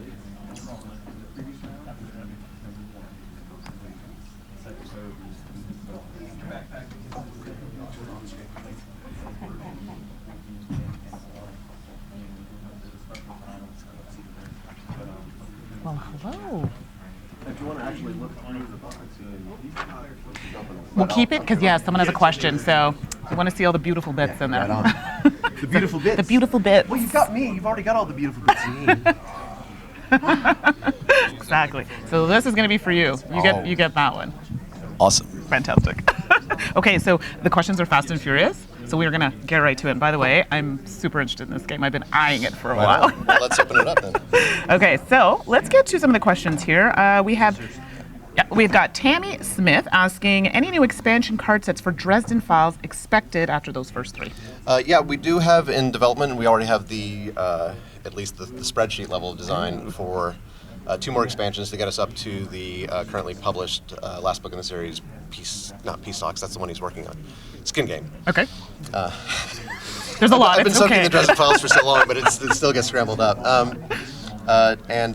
The characters I can talk about that I know we're going to be doing, we're going to be adding in Jared Kincaid. Okay. We're going to be adding in Mortimer Lindquist. And I think we're going to be doing some additional variants, possibly with a Winter Night version of Harry. I need to make sure. I need to look at the spreadsheet to make sure that's okay. Because I know that I remember the conversation, but not necessarily the result. Right. In one of those other expansions as well. So there'll be some. So like big changes to the game, or? It's incremental, right? Incremental, Each deck tends to bring in a new gimmick or something like that, or at least a pair of decks. So you'll see some interesting banking up of your hits and clues counters that can get distributed out when you play things later, almost in a kind of Carpenter deck style. Okay. But with a little bit of a different mechanical vibe to it for Jared and Mortimer. We're testing you. Yeah. That's okay. You did it. I'm going to shoot off something that doesn't actually match up to reality at all. That's okay. I think people are happy to hear a little something. So you gave them a bit. The cool effect is going on right now. I'm under some sort of entropy curse. Okay, no, it was good. So let's see. I know there were a few questions. Here's another one from Watson. I noticed on camera the board for Dresden Files seems very glossy and has a lot of glare. Does it make the board harder to see? Well, that was under a lot of like TV-friendly lights. I mean, if you couldn't tell from the shine off of my own forehead. But in play, we haven't seen any problem like that. Like I've demoed this a number of times with the production board at game stores and such like that. And game stores tend to be fairly well lit, right? But they don't have like bright tape lighting on them. So long as you aren't shining spotlights on the board, it will be pretty easy. I think you should be fine. You may get the fingerprints a little bit, but that means you're playing the game, so it's a good thing. Exactly. Okay, so I know we have another question. Oh, there we go. I know there was one on here. Oh, here we go. Are there any plans for more characters and scenarios in the Dresden Files CG? That's the same thing. That's the same question, I feel. So unless I missed something. Yes, again. Okay, good. That has not changed in the last few months. Okay, this question I ask usually when we're doing interviews, but will the base box hold the expansions? People want to have it one box. So what we did here, this is actually with the expansions in it. Oh, perfect. Can we Yep. I don't want to like spill anything, Go ahead. but Spill what something. you need to. Yeah. So there you guys can take a little peek. You And can we've see got, that. we got baggies for the various components and so forth. We've got 2 small chambers and larger chamber. Okay. And as you can see right now with the base game and the expansions, you're only filling about half the space in the box. That's because we had to plan for more books to come out, even beyond the ones that are already published. So there's at the very least going to be room for the 2 additional expansions we're talking about. There will be room for even more if we have the opportunity to do more. And we've also got foam blocks in here, so you can kind of Organize configure your space however you like, and dividers to help you divide things up. It kind of has a Sentinels of the Multiverse kind of box division Feel to it, yeah. to it. Okay, so one last question, and we're going to end with this. MSRP. I'm not sure if you stated already. I did say it up okay. there, but I'm happy to say it again. The core game is $40. Okay, not bad. And each expansion is 10. Okay. And So that's it. that's reasonable. No, and you get lots of gameplay. So that's it, guys. Thanks so much for the question, and thank you for joining us. Absolutely. Okay. We'll see you soon. Yeah, thank you so much. Yeah, this is actually one. It was on Kickstarter. Like, I need it. I don't. It was the money. Okay, I didn't have the money. You're getting audio from Chris's Hello, mic as well? testing 1 2 3, testing 1 2 3. Audio from me, it's coming through. Maybe testing 1 2 3, testing 1 2. Yeah, we're good. Okay. All right, here we go. Let's do it. You Ready? tell me. Well, he's got to mess with some graphics on our screen.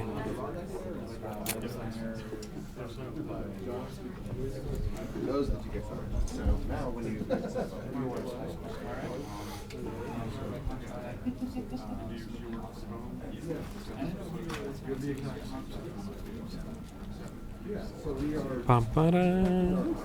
Are you doing the Q&A?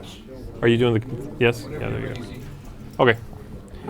Hey, everybody. Welcome back to our continuing coverage of the GAMA Trade Show 2017. I'm Z Garcia. I am here with Chris Handy. What's happening? Of Perplext Games, and he's going to be showing us a plethora of a new string of these little games that he's been coming out with for some time now. So you got a whole new swath of these Yes, now. we do. We got 8 new little babies. That's so, right. Yeah, these are coming to retail next month. Okay, excellent. So lots of fun stuff. And this is actually a display case for these. They'll look like this on the shelves. Absolutely. So look for the logo, look for the little cool display. It's neat how many games you can fit on this, Yeah. and that's just very different. Very dense. So yeah, it is. So we're gonna get into we're gonna take a look at what 3 of We're gonna these a look at little more 3 of closely. these. Yeah, Okay. we did a few last year as previews, so we're going to look at box first. Cool. This is can be played with 2 or 3 players individually. You can play with 4 or 6 players as teams. Okay. Okay. It's basically most points wins. You're trying to create boxes with 4 points of your team color. Okay. Okay, on a grid. And so the first thing you do is you're going to deal out one of these 6 secret goal colors. Gotcha. And you'll have a starting card out here in the So this in the would be center. hidden, but yeah, that would be hidden. You would show it to all your teammates. All right. And then you're going to deal out the box cards to each player and or team. All right. So we'd have something like that. You'll have one in your hand at any given time, and you must place it such that the dots continue. So you could place it like this, this, this, this. You could do this, this, this, this. You can't do this. Okay. Okay. You can cover up to 4 dots. So I could do this, this, this, but not that. Okay. Okay. Right. So eventually, you're trying to create squares. So through continuous play, I might try to do something like this. I am trying to build a green square. If I can get another green dot there somehow, I'm not sure how I can do it, but you see where I'm headed. Yep. Yep. Something like this. That'll do it. So, and you can have voids. So this is actually 1, 2, 3, 4, 1, 2, 3, 4, 1, 2, 3, 4, 1, 2, 3, 4. So that, if green was my secret color, which it is, I'm going to get 4 points at the end of the game because there's 4 on a side. Gotcha. Okay? It has to be a square, not a rectangle. Has to be a square. Okay. Yep. So you're trying to see what your opponents are building, cover it, and kind of build out yours as well. Wow. Yeah, it's pretty Sounds intense. really and thinky, yeah. It's very thinky. 10 is the biggest square you can score.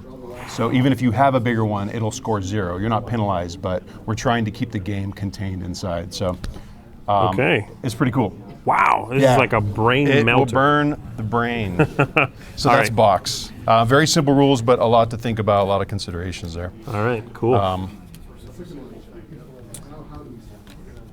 I should mention also while you're grabbing the other one that these games all have right on the boxes here, like you did with the first set of these. Yep. They'll tell you right on the sides of the boxes here the number the game is in the series, as well as a category and a numerical ranking for how intense it is. That's so correct. If it's a casual game, intermediate, or a challenging game. Yeah. So it's another thing to check out and figure out, okay, the game session today is going to be pretty casual, so let's stick with the lighter games. Exactly. Yeah. That's pretty handy stuff to have. And by handy, you're just trying to use my last name in there. That's right. Intentionally. Well, you're the one who did it with a game you designed. Yeah, I know, so. it's stupid. That's how it is. All right, so this is Dig. This is 2 to 4 players. And here, Pretty sure we're like off the screen. Oh, No, we're not. We're close. good. Go ahead and finish over there. All for right, me. you got it. All right, so this is Dig, and each player will play as a dog, and you're going to put the dog cards on either side. It doesn't matter which side of the row you're on. Okay. And during the game, you're trying to pick up bones, dig them up in the yard, and deliver them to their corresponding colored dog bowls. Okay. And at the end of the game, you'll score based on those bone values. Okay? Got it. On your turn, you have 3 actions. You can move, you can dig, or you can drop off. All right. Okay? Your normal move is 4 cards. So 1, 2, 3, 4. Okay. That's reduced for each bone that you hold in your hand. So if I've got 2 bones in my hand, I can only move 2 spaces if I want to move. Carrying them. Yep. You may dig as an action, which means you take that card into your hand. You can put it back if you want, or you can keep it. If you already have 3 cards in your hand, and you bring a 4th one in, you must put one back because 3 is the most you can hold. Okay. Okay. And there's a little legend right here to help. Yep. So let's say I dug that, and my last action was to move again. 1, 2. I'll just move there. The first thing we do is we close up these voids, and we take that last card, and it replaces the void. Okay. Okay. Now, what you're going to find on each one of these cards is a little scent marker. This scent marker, and there are 2 cards per scent marker. So this is a red-blue, and this is a red-blue. Well, one of these has a blue bone, and one of them has a red bone. Okay. Gotcha. So that's your information on what you're trying to collect out there. And when all of these cards get gobbled up, basically only these bowls will be next to the doghouse. Right. Okay. Right. Well, those locations of those bowls will dictate the value of these bones. So the closest bowl is worth 5 points. So purple is worth 5 in this game. Okay. Red will be worth 4, 3, 2, and 1. Huh. So by digging, you're manipulating where those bones are going to land, or where the bowls are going to land. Because you refill the hole the same exact way as you did with the scent card there, Yes. right? So when there's a Gotcha. bowl at the end, whoever digs next, that bowl will go into that void. So there's a lot of interesting dynamics It's like that happen jockeying there. for position a Yeah, little bit. a little bit. So Okay. it has a stock holding mechanic to it. It's really cool. This That is sounds kind of very clever, Yeah. actually. That's I love that you can make something jump to a place that is technically closer to the doghouse. Right. That means it'll move much later, though. And, it's kind of tough to figure out where, something's going to end up ultimately. Yep. And once something lands here, it'll be there permanently, so everybody will know, oh, well, red bones are worth 4 Time this to game. start scooping those up, So you right. might start digging more here. Okay. Yeah. So this is actually a rated 1 game because it's pretty simple mechanically. This is a great game. It's really fun. Sounds cool. Yeah. I like it. So that plays 2 to 4. All right, excellent. And finally, we'll do Spy. This is a 2 to 4 player game. This is a tableless game, so you can play in line. Oh, okay. And if you're here at GAMA and you want a copy of these, come to me. Come to our booth, and it's 337, and I'll give you a copy of Spy for free. So come see us. All right, there you go. I'll give you those. Okay. Basically, we have a set of cards here. A couple of them are bombs. couple of them are safes, and then a couple of them are top secret folders. Okay. Okay. Bombs, saves, top secret folders, and this And a is spy. A spy. And he's two-sided. Okay. Okay. At the beginning of the game, we're going to set our hand so we can kind of decide where we want things to go.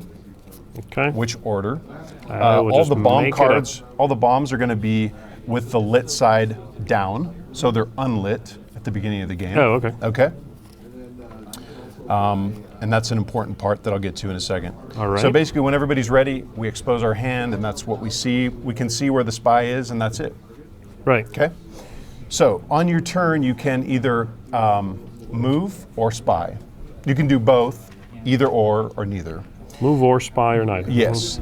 So if you want to move, basically wherever your spy is, he can move the number that he is facing in your hand. So right now, if I move 2, I would go 1, 2.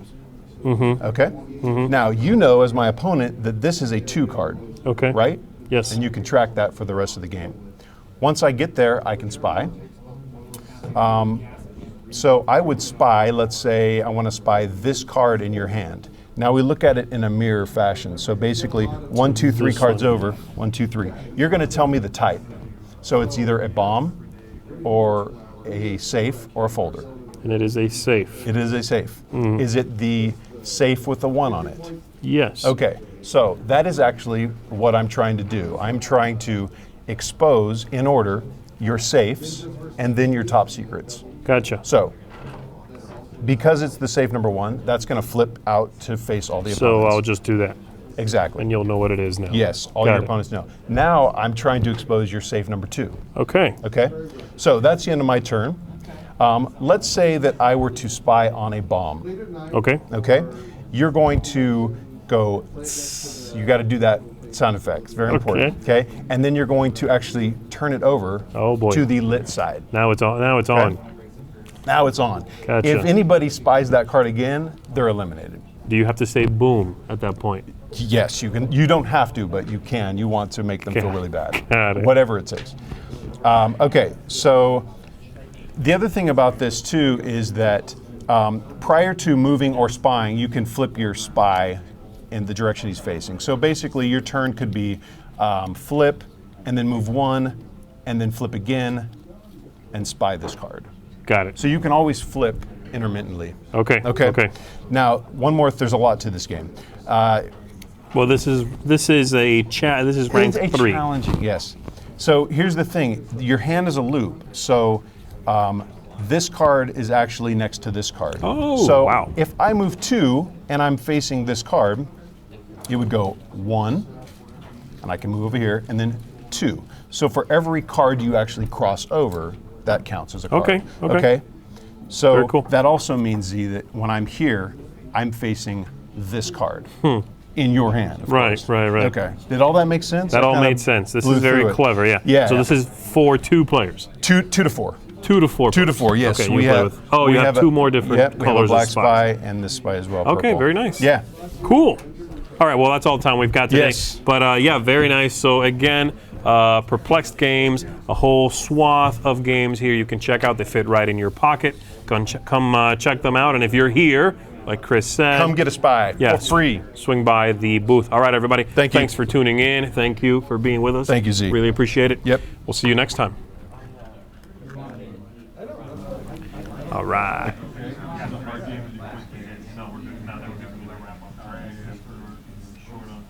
Are we live?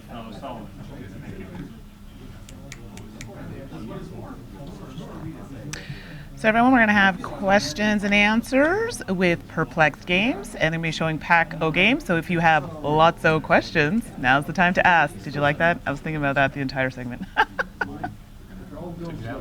Yeah, it did. It was rough.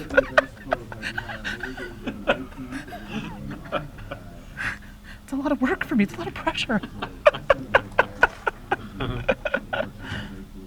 Oh, dear.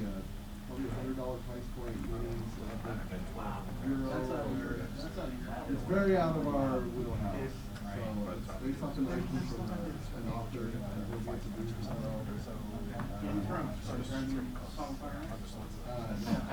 No, let's not go there. That's a book. But yeah, it's very much out of. You're hearing it first, but it'll take a lot of people's life. It's not quite but we're very passionate about the book series. Narnia. Not Narnia. But we're very. Time well spent. I thank you for that. Oh, that's fantastic. Well, hello. Hey. You missed my little joke. Paco Games, lots of questions. Paco. Nice. Paco questions. See, I did good. So this is for you. All right. You get the fancy mic. Thank you so much. All right, so let's take a look here. So I actually have some questions with these. Now I have another channel that I work on, and my co-hosts have a ton of these games. So they love these. So what was, I guess, the purpose of making them? Was it meant to be travel size? Was it just meant to have lots of game and a little bit of packaging? What was the purpose? Yeah, a lot of those reasons actually. I eat out a lot. My wife and I eat out a lot. And it's like sometimes we're like, man, we got 15 minutes. We could have played a game right now. And sometimes it's nice to just have something that's actually going to play that quickly. It'll set up quickly, but has some think to it, has some fun to it. Right. So as a designer, I'm always kind of playing with different card sizes and things. And I kind of stumbled upon the 1" by 3" card, and then everything just kind of came, from that idea. Yeah. So. And what would you say is are they ranging in complexity from lightest to heaviest, or they're kind of in each one that you can change that? It's a mix. Okay. Dig is, we've rated it the kind of the more casual game. And Dig is the one about the dog you were talking about. Yes. Yeah. Okay. And then the Spy is kind of more challenging, mostly conceptually. I mean, there's a lot of concepts that we haven't done in our hand before, so there's a lot to kind of teach, and a little less casual, I guess. Right. Okay. So, yeah. No, this is great. So let's see. Go here. See what we've got here. Oh, here is a question from Bob.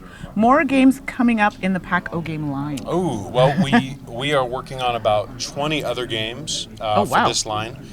I don't know if they're coming out. I don't know when.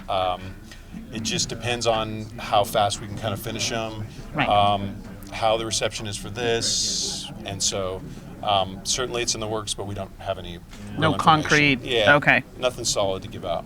So someone is talking about, this is from Billy, what is the highest difficulty challenge for these little games? I know you said there was a bit of a range. Oh, it's 1, 2, and 3. 1, 2, and 3. Yeah. Okay, so that gives someone an idea of where to start. Yep. I noticed one of the games you were showing, it potentially was the ones with the dots on it. How does that work for people who have issues with colorblind? Not very well. Not very well, okay. Yeah, not very well. I had to ask. Yeah, it's a little bit tricky. Okay, so this is one that maybe not. Yep. Wouldn't work. Not colorblind friendly, unfortunately. Okay. No, and that's good. It's a question we get asked, so something that I like absolutely. to Some of them do have, like rum has a lot of color in it, but we've got a symbol in there on the bottle to kind of differentiate. So, right. Yeah. Okay. No, that's really good. Now, is there anything else that was coming up for Paco Games? Nothing we general? can announce. No, this is kind of, these are now shipping to backers, so retailers will be getting them late next month. Okay. And you'll see us at Gen Con, and we're going to be promoting the brand. Okay, and I heard something else. You were saying something's happening, giving away. Oh, yeah. Come to the booth and get some Spy. We have like 400 in a big box. I'll be tweeting it out because we have a lot of them. Oh, so if you want one, come get it. And it's something you can do while you're waiting in line or, whatever. It's a tableless game. So. Oh, fantastic. Yeah. Well, thank you so much for joining us. Thank you so much. I'm so excited to try these. We'll see you guys soon. Cool. Take care. Bye. Oh, that's great. These are my color puppies, yeah. Thank you so much. Almost ready? Yes. Almost ready. All right, cool. Are we back on? Okay. No problem. We're just getting ready. I'm ready. Sam's still doing a little work, so it's cool. All right.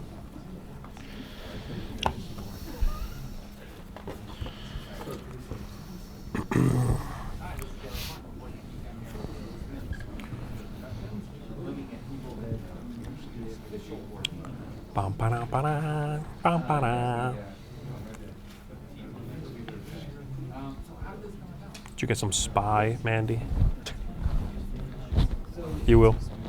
You're gonna get some Spy too? Yeah. Okay, cool.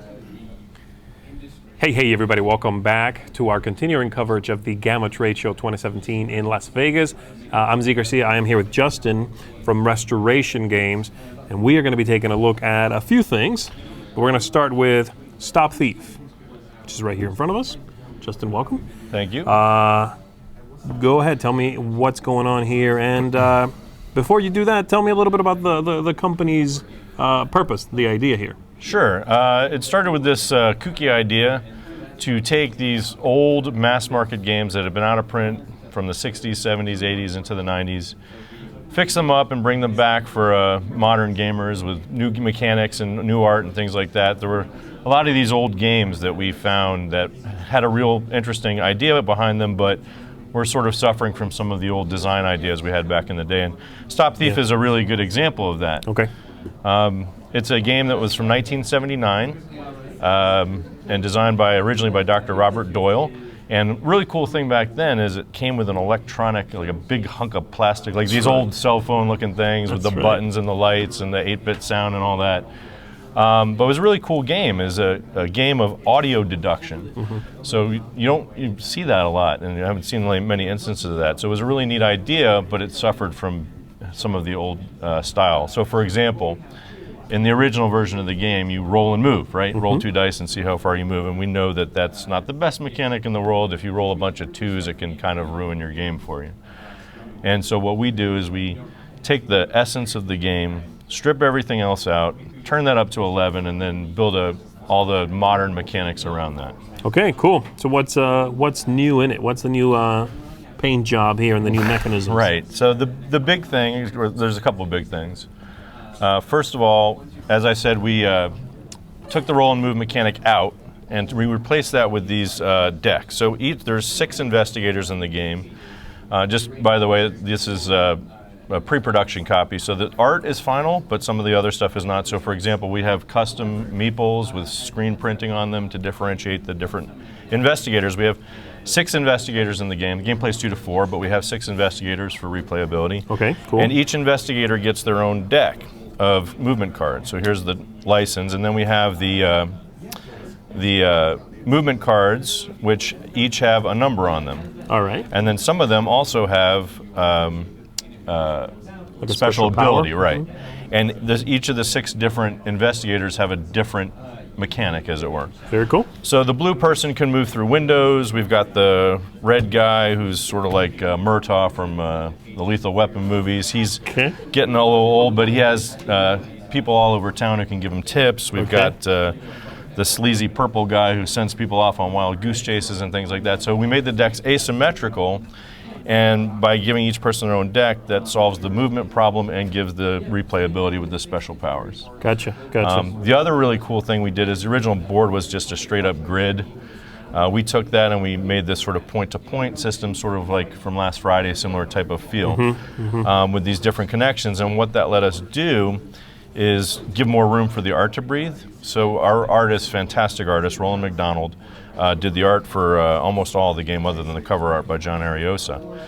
But we put all these little Easter eggs in here. You'll never be able to see this on video, but right here you can see 2 of our other games that were going to be on sale soon. We have a Downforce and Indulgence. Here's a copy of Pandemic Legacy over here. This is in Swinnerton's, our department store. Gotcha. Well, I know I, for one, really like little hidden bits and sort of fun little Easter eggs in artwork, so I'm sure a lot of people out there are going to feel the same way.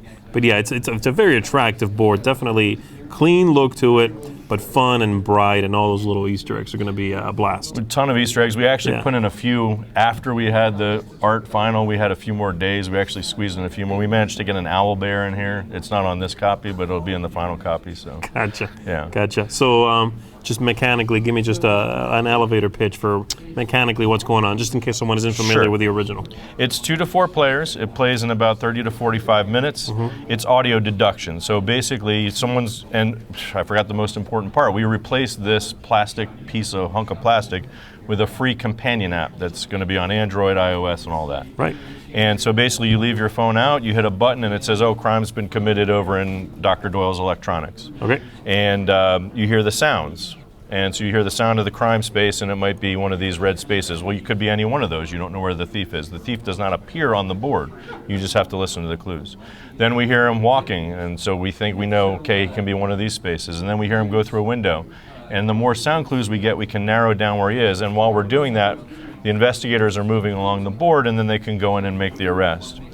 And the other thing is with the each criminal has a special ability too. Some have special abilities when they're captured that give you a reward and then maybe have an effect where you might have to give money to an opponent or something like that. And then some have special effects while they're at large, where you have to pay to get a private tip instead of it being for free and things like that. Okay. And then basically, depending on the number of players, whoever gets to a certain amount of money wins the game. All right. Now, also, this game is currently on Kickstarter. As of yesterday. As we of launched yesterday, that's right. So if you're watching this live, this is on Kickstarter right now. Even if you're watching this after the fact, you guys are going to be on Kickstarter for what, a month? Yeah, about 28 days. Okay, okay. So there you go. Stop Thief from Restoration Games on Kickstarter right now. And you got a couple of other games which are coming later on, and we're just going to take a quick look at these. Yeah, so not a lot of setup for those. Yeah, tell us about that. This game and the other two will be officially be released at Gen Con this year. Okay. This one we're doing the Kickstarter, but all 3 games will be available on Gen Con. Okay. So this game is Downforce, which is it better I put it here or face up this way? No, yeah, facing us is good. Yeah. So Downforce is original Wolfgang Kramer design. That's actually one of his first original designs. Was a simple racing game without a theme, and then it's been redone like 8-10 times since then, including Top Race. 1986 was recommended for the Spiel des Jahres. Okay. So we brought it back, and really we just really ramped up the art. It's never had a gorgeous looking version, and we really wanted to do that. So we put in some amazing art. Tavis Coburn did some of the art. And we also added some player powers there too to give it a little replayability. We have a huge, gorgeous, double-sided board with 2 different tracks. One's a little mean, one's a little loosey-goosey. Cool. And it's a quick little card game where you're sort of just playing your cards in the right order to win. All right.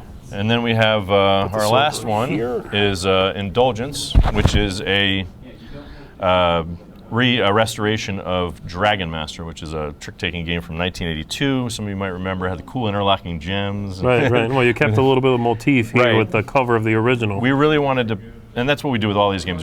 They're sort of homages to the original games, and so one of the things we wanted to do was keep some of that original graphic design to pay homage to it. Same, just like we do with the gameplay. Yeah. I like that you picked up on that. And then instead of doing the cool thing, instead of doing the interlocking gems, they reused those gems in quite a few games back in the day. But what we wanted to do, so we have some cool little crystals. I don't want to show too much, but we do have some cool little crystals, gems and coins and things like that. But it also comes with, I don't know if you can see, an actual legit ring. Whoa. That is a real ring. It is a legit ring. It is and bling bling in exactly. This box. So when you dump that out on the table, there's a lot of bling on the table. All right, cool. And this one only MSRP is for $19. So it's a lot of game in the box and a lot of bling for that price. All right. So all of these available at Gen Con from Restoration Games. Justin, good talking to you, my friend. Thank you very much. Thank you very much. And thanks everybody for tuning in. We'll see you real soon. Thanks. All right. All right? Yeah, you're good, man. Right. Solid. We're going to send you over there to talk to the interweb. Okay, so if you have some questions for Restoration Games, now is the time to get them in and get those answered. So I see there's a couple. Let's see if we can get a few more good ones in there.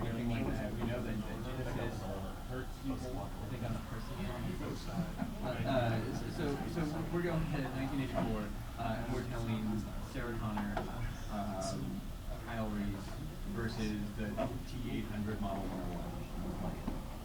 Okay. So it's one against one. Yep. It's an asymmetrical strategy game where. Yes, welcome. Hello. I've got a nice fancy mic for you. Thank you. I know. Goes with our. I'm on American Idol here. Exactly. All right. All right, so we're going to jump right in. I love the colors on a lot of these boxes. It's fantastic. Thank you. And it's really interesting to hear that some of them are re-implementations. So some of the years, I would say 1982, I don't think I was young. We'll just go with that. So you may have to fill in some gaps for me. So we did actually have a question online. Kabuki Kid, are you going to... Oh. I see Thunder Road popping up there. Oh, is that what the question is? Yes. Yeah, Thunder Road. We get that one a lot. Do you? Yeah. Okay, so this is I a don't question know. we're going to Listen, answer. My answer to we get a lot of these. So Thunder Road, Fireball Island, Dark Tower. We hear you, but I can neither confirm nor deny. Okay. I hope that works. So some of these games I will say are pretty much impossible, but we try. We even try the impossible stuff, and then some of them are very challenging, and we get them done. And the Stop Thief was no walk in the park to get that one done. And we have some more. We actually, I'm gonna promo you guys at the Dice Tower live show at Gen Con. We're going to have at least 2 huge announcements. So we can look forward to yes. something. Okay, this is exciting. But again, I can't say what it is. You have to wait. You have to go to the show or watch. See, it's a surprise, so you guys got to tune in. Okay, so I actually have a question. Now, Sure. looking at some of the art on some of these things, are we taking into consideration now, we've been talking a lot about inclusive gaming and things are changing. How does that affect the changes in some of the games that you're That is a very big thing for us. That's Okay. first and foremost for our companies. Inclusivity and accessibility are 2 things that are always on our checklist before we do anything, send anything to production. So Indulgence is a very good example. Right. I'm We looking at the rethemed art it. now while you're talking. Yeah, that's we why I'm asking. rethemed it. It's from this generic fantasy setting to Italian Renaissance. Right. And we said, hey, we'd like some people of color in there, even if they were. Now, keep in mind, obviously, there were people of color back then, Of but course. these are real people that are on all the cards. Right. And if, the Sforzas and the Orsinis and the Borgias, these are all real people, but we said, hey, they don't need to look like the real people. We actually have a little comment in the rule book that says, this game is not for studying for your European history test, it's for recovering from your European history test. So we have people, differently abled people in the art as well, and things like that. So that is definitely something we have first and foremost, and like I said, accessibility is something we're always working on too. The colors obviously on this are very close, and some of these are probably going to be challenging for our visually, some of the visually impaired people. Right. That's why all the cards are like quintuple coded. There's different icons, and they've got names, and they've got different borders, and all this stuff. So we pay attention to all that. Which is great. It's very thoughtful. It's interesting. One of the things, so in Stop Thief, over there, we don't have it's in production right now. Right. We have custom meeples that are screened with the features of the characters from the investigator licenses. Okay. So one guy's got a goatee and suspenders, and that's on the meeple. So even if the colors are a little hard to differentiate, for some people, they'll be able to see those visual cues and know which piece is which. And you beat me to it, actually. Someone had a question about the meeple, so no, Sure. you answered that question. Yeah, the interesting thing about Downforce is they're just colors, and the cards are all the same, and there wasn't much we could do about that. Right. And so we put something in the rules. We say, hey, look, customize your cards. Just A, because it's cool, but B, if you're visually impaired in some way that it makes it challenging for you to differentiate those colors, that's a good way to do it, and it's fun. Feel free to paint your cards. And anyone can do that, exactly, right? So it's very inclusive. No, that's amazing. So it's something we're always thinking about. Okay. Yeah. No, that's great. Thank you for answering. That's really important. There was a question here. Here we go. Watson Curtis. Okay, this is a good question. What's the most difficult part of taking an older game and refurbishing it but not losing its classic beauty? That is a good question. It's a very good question. That's sort of the sine qua non of our company, right? The way I have said it is that we figure out what the soul of that game is, the original game. What is the unique thing about it that people really love about it, that they remember? Throw everything else away, turn that up to 11, and then build everything else around it to suit whatever modern sensibilities there are. So something like Stop Thief, it's that concept of the audio deduction was very cool. Well, now we have an app. We can actually do more sounds than there were in the original game, better sounds, right? And one of the cool things we actually haven't announced the stretch goals yet. We're getting ready to put those out, but I had to run out to Vegas for this show. So one of the things, the stretch goals are, normally when you see a stretch goal for a Kickstarter, it's like, hey, better cards or screen printed meeples and stuff. We're already doing all that. We're already doing that. So for stretch goals, we said, what can we do? Well, what we can do is add content to the app and give more modes of play and different difficulty levels and things like that. So that we have, we're working, one of the things we're going to be potentially doing is a retro version with old sounds, like old 8-bit sounds. Yeah. But then we also have ones where we can do it better difficulty levels where So, for example, between two of the buildings, there's a saxophone player like on the board somewhere. So if you hear the saxophone, you know he's in one of the two buildings, but you don't know which one. Oh, okay. Neat. So we can do different kinds of things like that that we couldn't do in the original game because the microprocessor couldn't even run your watch these days. Right. So. Okay, really good. So I think I had one quick one in here that I wanted to scroll in and find for you. Now this may mean more for you. I know you kind of touched on some of these things already. So let us. What are other games on the horizon for? I'm assuming that's supposed to be reprint. Okay. Well, we don't have anything to announce right now. We're working on 3 games. Yeah, I just tried. So I appreciate that. Like I said, we have. Gen Con will be the next big announcement. There's at least 2 big ones and maybe 1 or 2 small ones. And we're planning. I've always been a big fan of Dice Tower. They've supported me, and I like to support them. And so I talked to Tom. I said, look, we want to announce our next slate for next year on your show at Gen Con, and that's what we're going to do. So okay, I think we'll see. We're going to wrap up, but someone has a request for you versus the question. Please have a miniature stretch goal. Okay, this is a good question. So okay. We are, because this has been coming up. So they want minis for the Stop Thief instead of the meeples, and this was something we struggled with a little bit. Okay. And the problem with the miniatures is the footprint is too big, and in order to get like a real miniature with some detail that had something with decent footprint, you'd have to make the board either that much bigger, it would be way too big because the spaces would have to be bigger, or it would crowd out some of the art and things like that. By sticking to the meeples, we have a smaller footprint. We can actually get more art on the board. Right. And also, in some ways, like I said, I feel like it's a little bit of a more modern aesthetic. The old meeples, the old miniatures were all the same figure and just different colors, which isn't great for accessibility. Exactly. We would have to do custom minis for each different investigator. Yeah. And now you're taking what's a $29 game and making it a $49 game or something like that. So it wasn't practical. Understand. But you never know. We'll see. And I will say this. Oh. You can always use your Arkham Horror minis in Stop Thief. There is nothing preventing you from using investigator minis from other. There you go, being games. creative. Yeah, exactly. That's really good. So before we wrap up, is there anything else you wanted to let people know? Well, I'll just remind, we are on Kickstarter for our Stop Thief Kickstarter right now, so we would love it if you'd come and check it out. And I'm also always on Twitter, so if there's questions I didn't get to, feel free to hit me up on @RestorationGame. Leave off the extra S for savings. I don't know. Anyway. Mostly because Twitter has a character limit for their exactly. So. I know all about that. But I'm very accessible. Love to answer questions from the fans. I used to be I'm still an attorney, but I used to be a practicing attorney and decided to do this mostly full time, pretty much, working on it.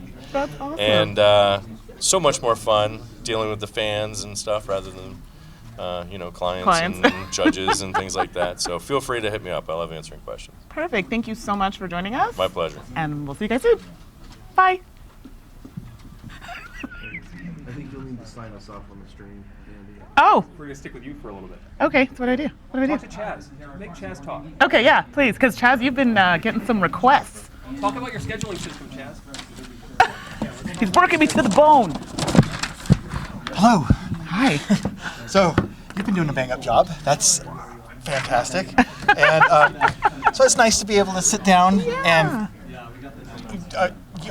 so yes, we are going to cut to change the batteries and change the stream over. So, okay, we'll do that. Okay. So, let's get that taken care of, and then we'll be coming back with maybe Queen, CGE, USAopoly, and others. So the hits just keep coming. Good stuff. That's an amazing spreadsheet you got. Really, it's really good. Look. It's there you go. It's got the scribbles on it. It's authentic. Yes. I get to come to GAMA and be in charge of the spreadsheet, and that's A-okay with me. Love it. All right. So yeah, let me know when we're going to cut out, and then we'll be right back. We're not going anywhere, so except for away for a little while, and then but then we'll be back. Right. Exactly. This is good improv. I totally agree. That $400 class. Exactly. It is working.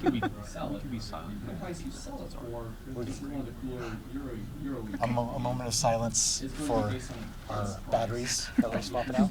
Okay. So I am going to push the no audio button now. Go ahead and sign off, everybody. Say goodbye. Now you're all in mind. So we're still doing video? Yeah, video's still on. I'm stopping. Oh, I know, right. That's fair. It's always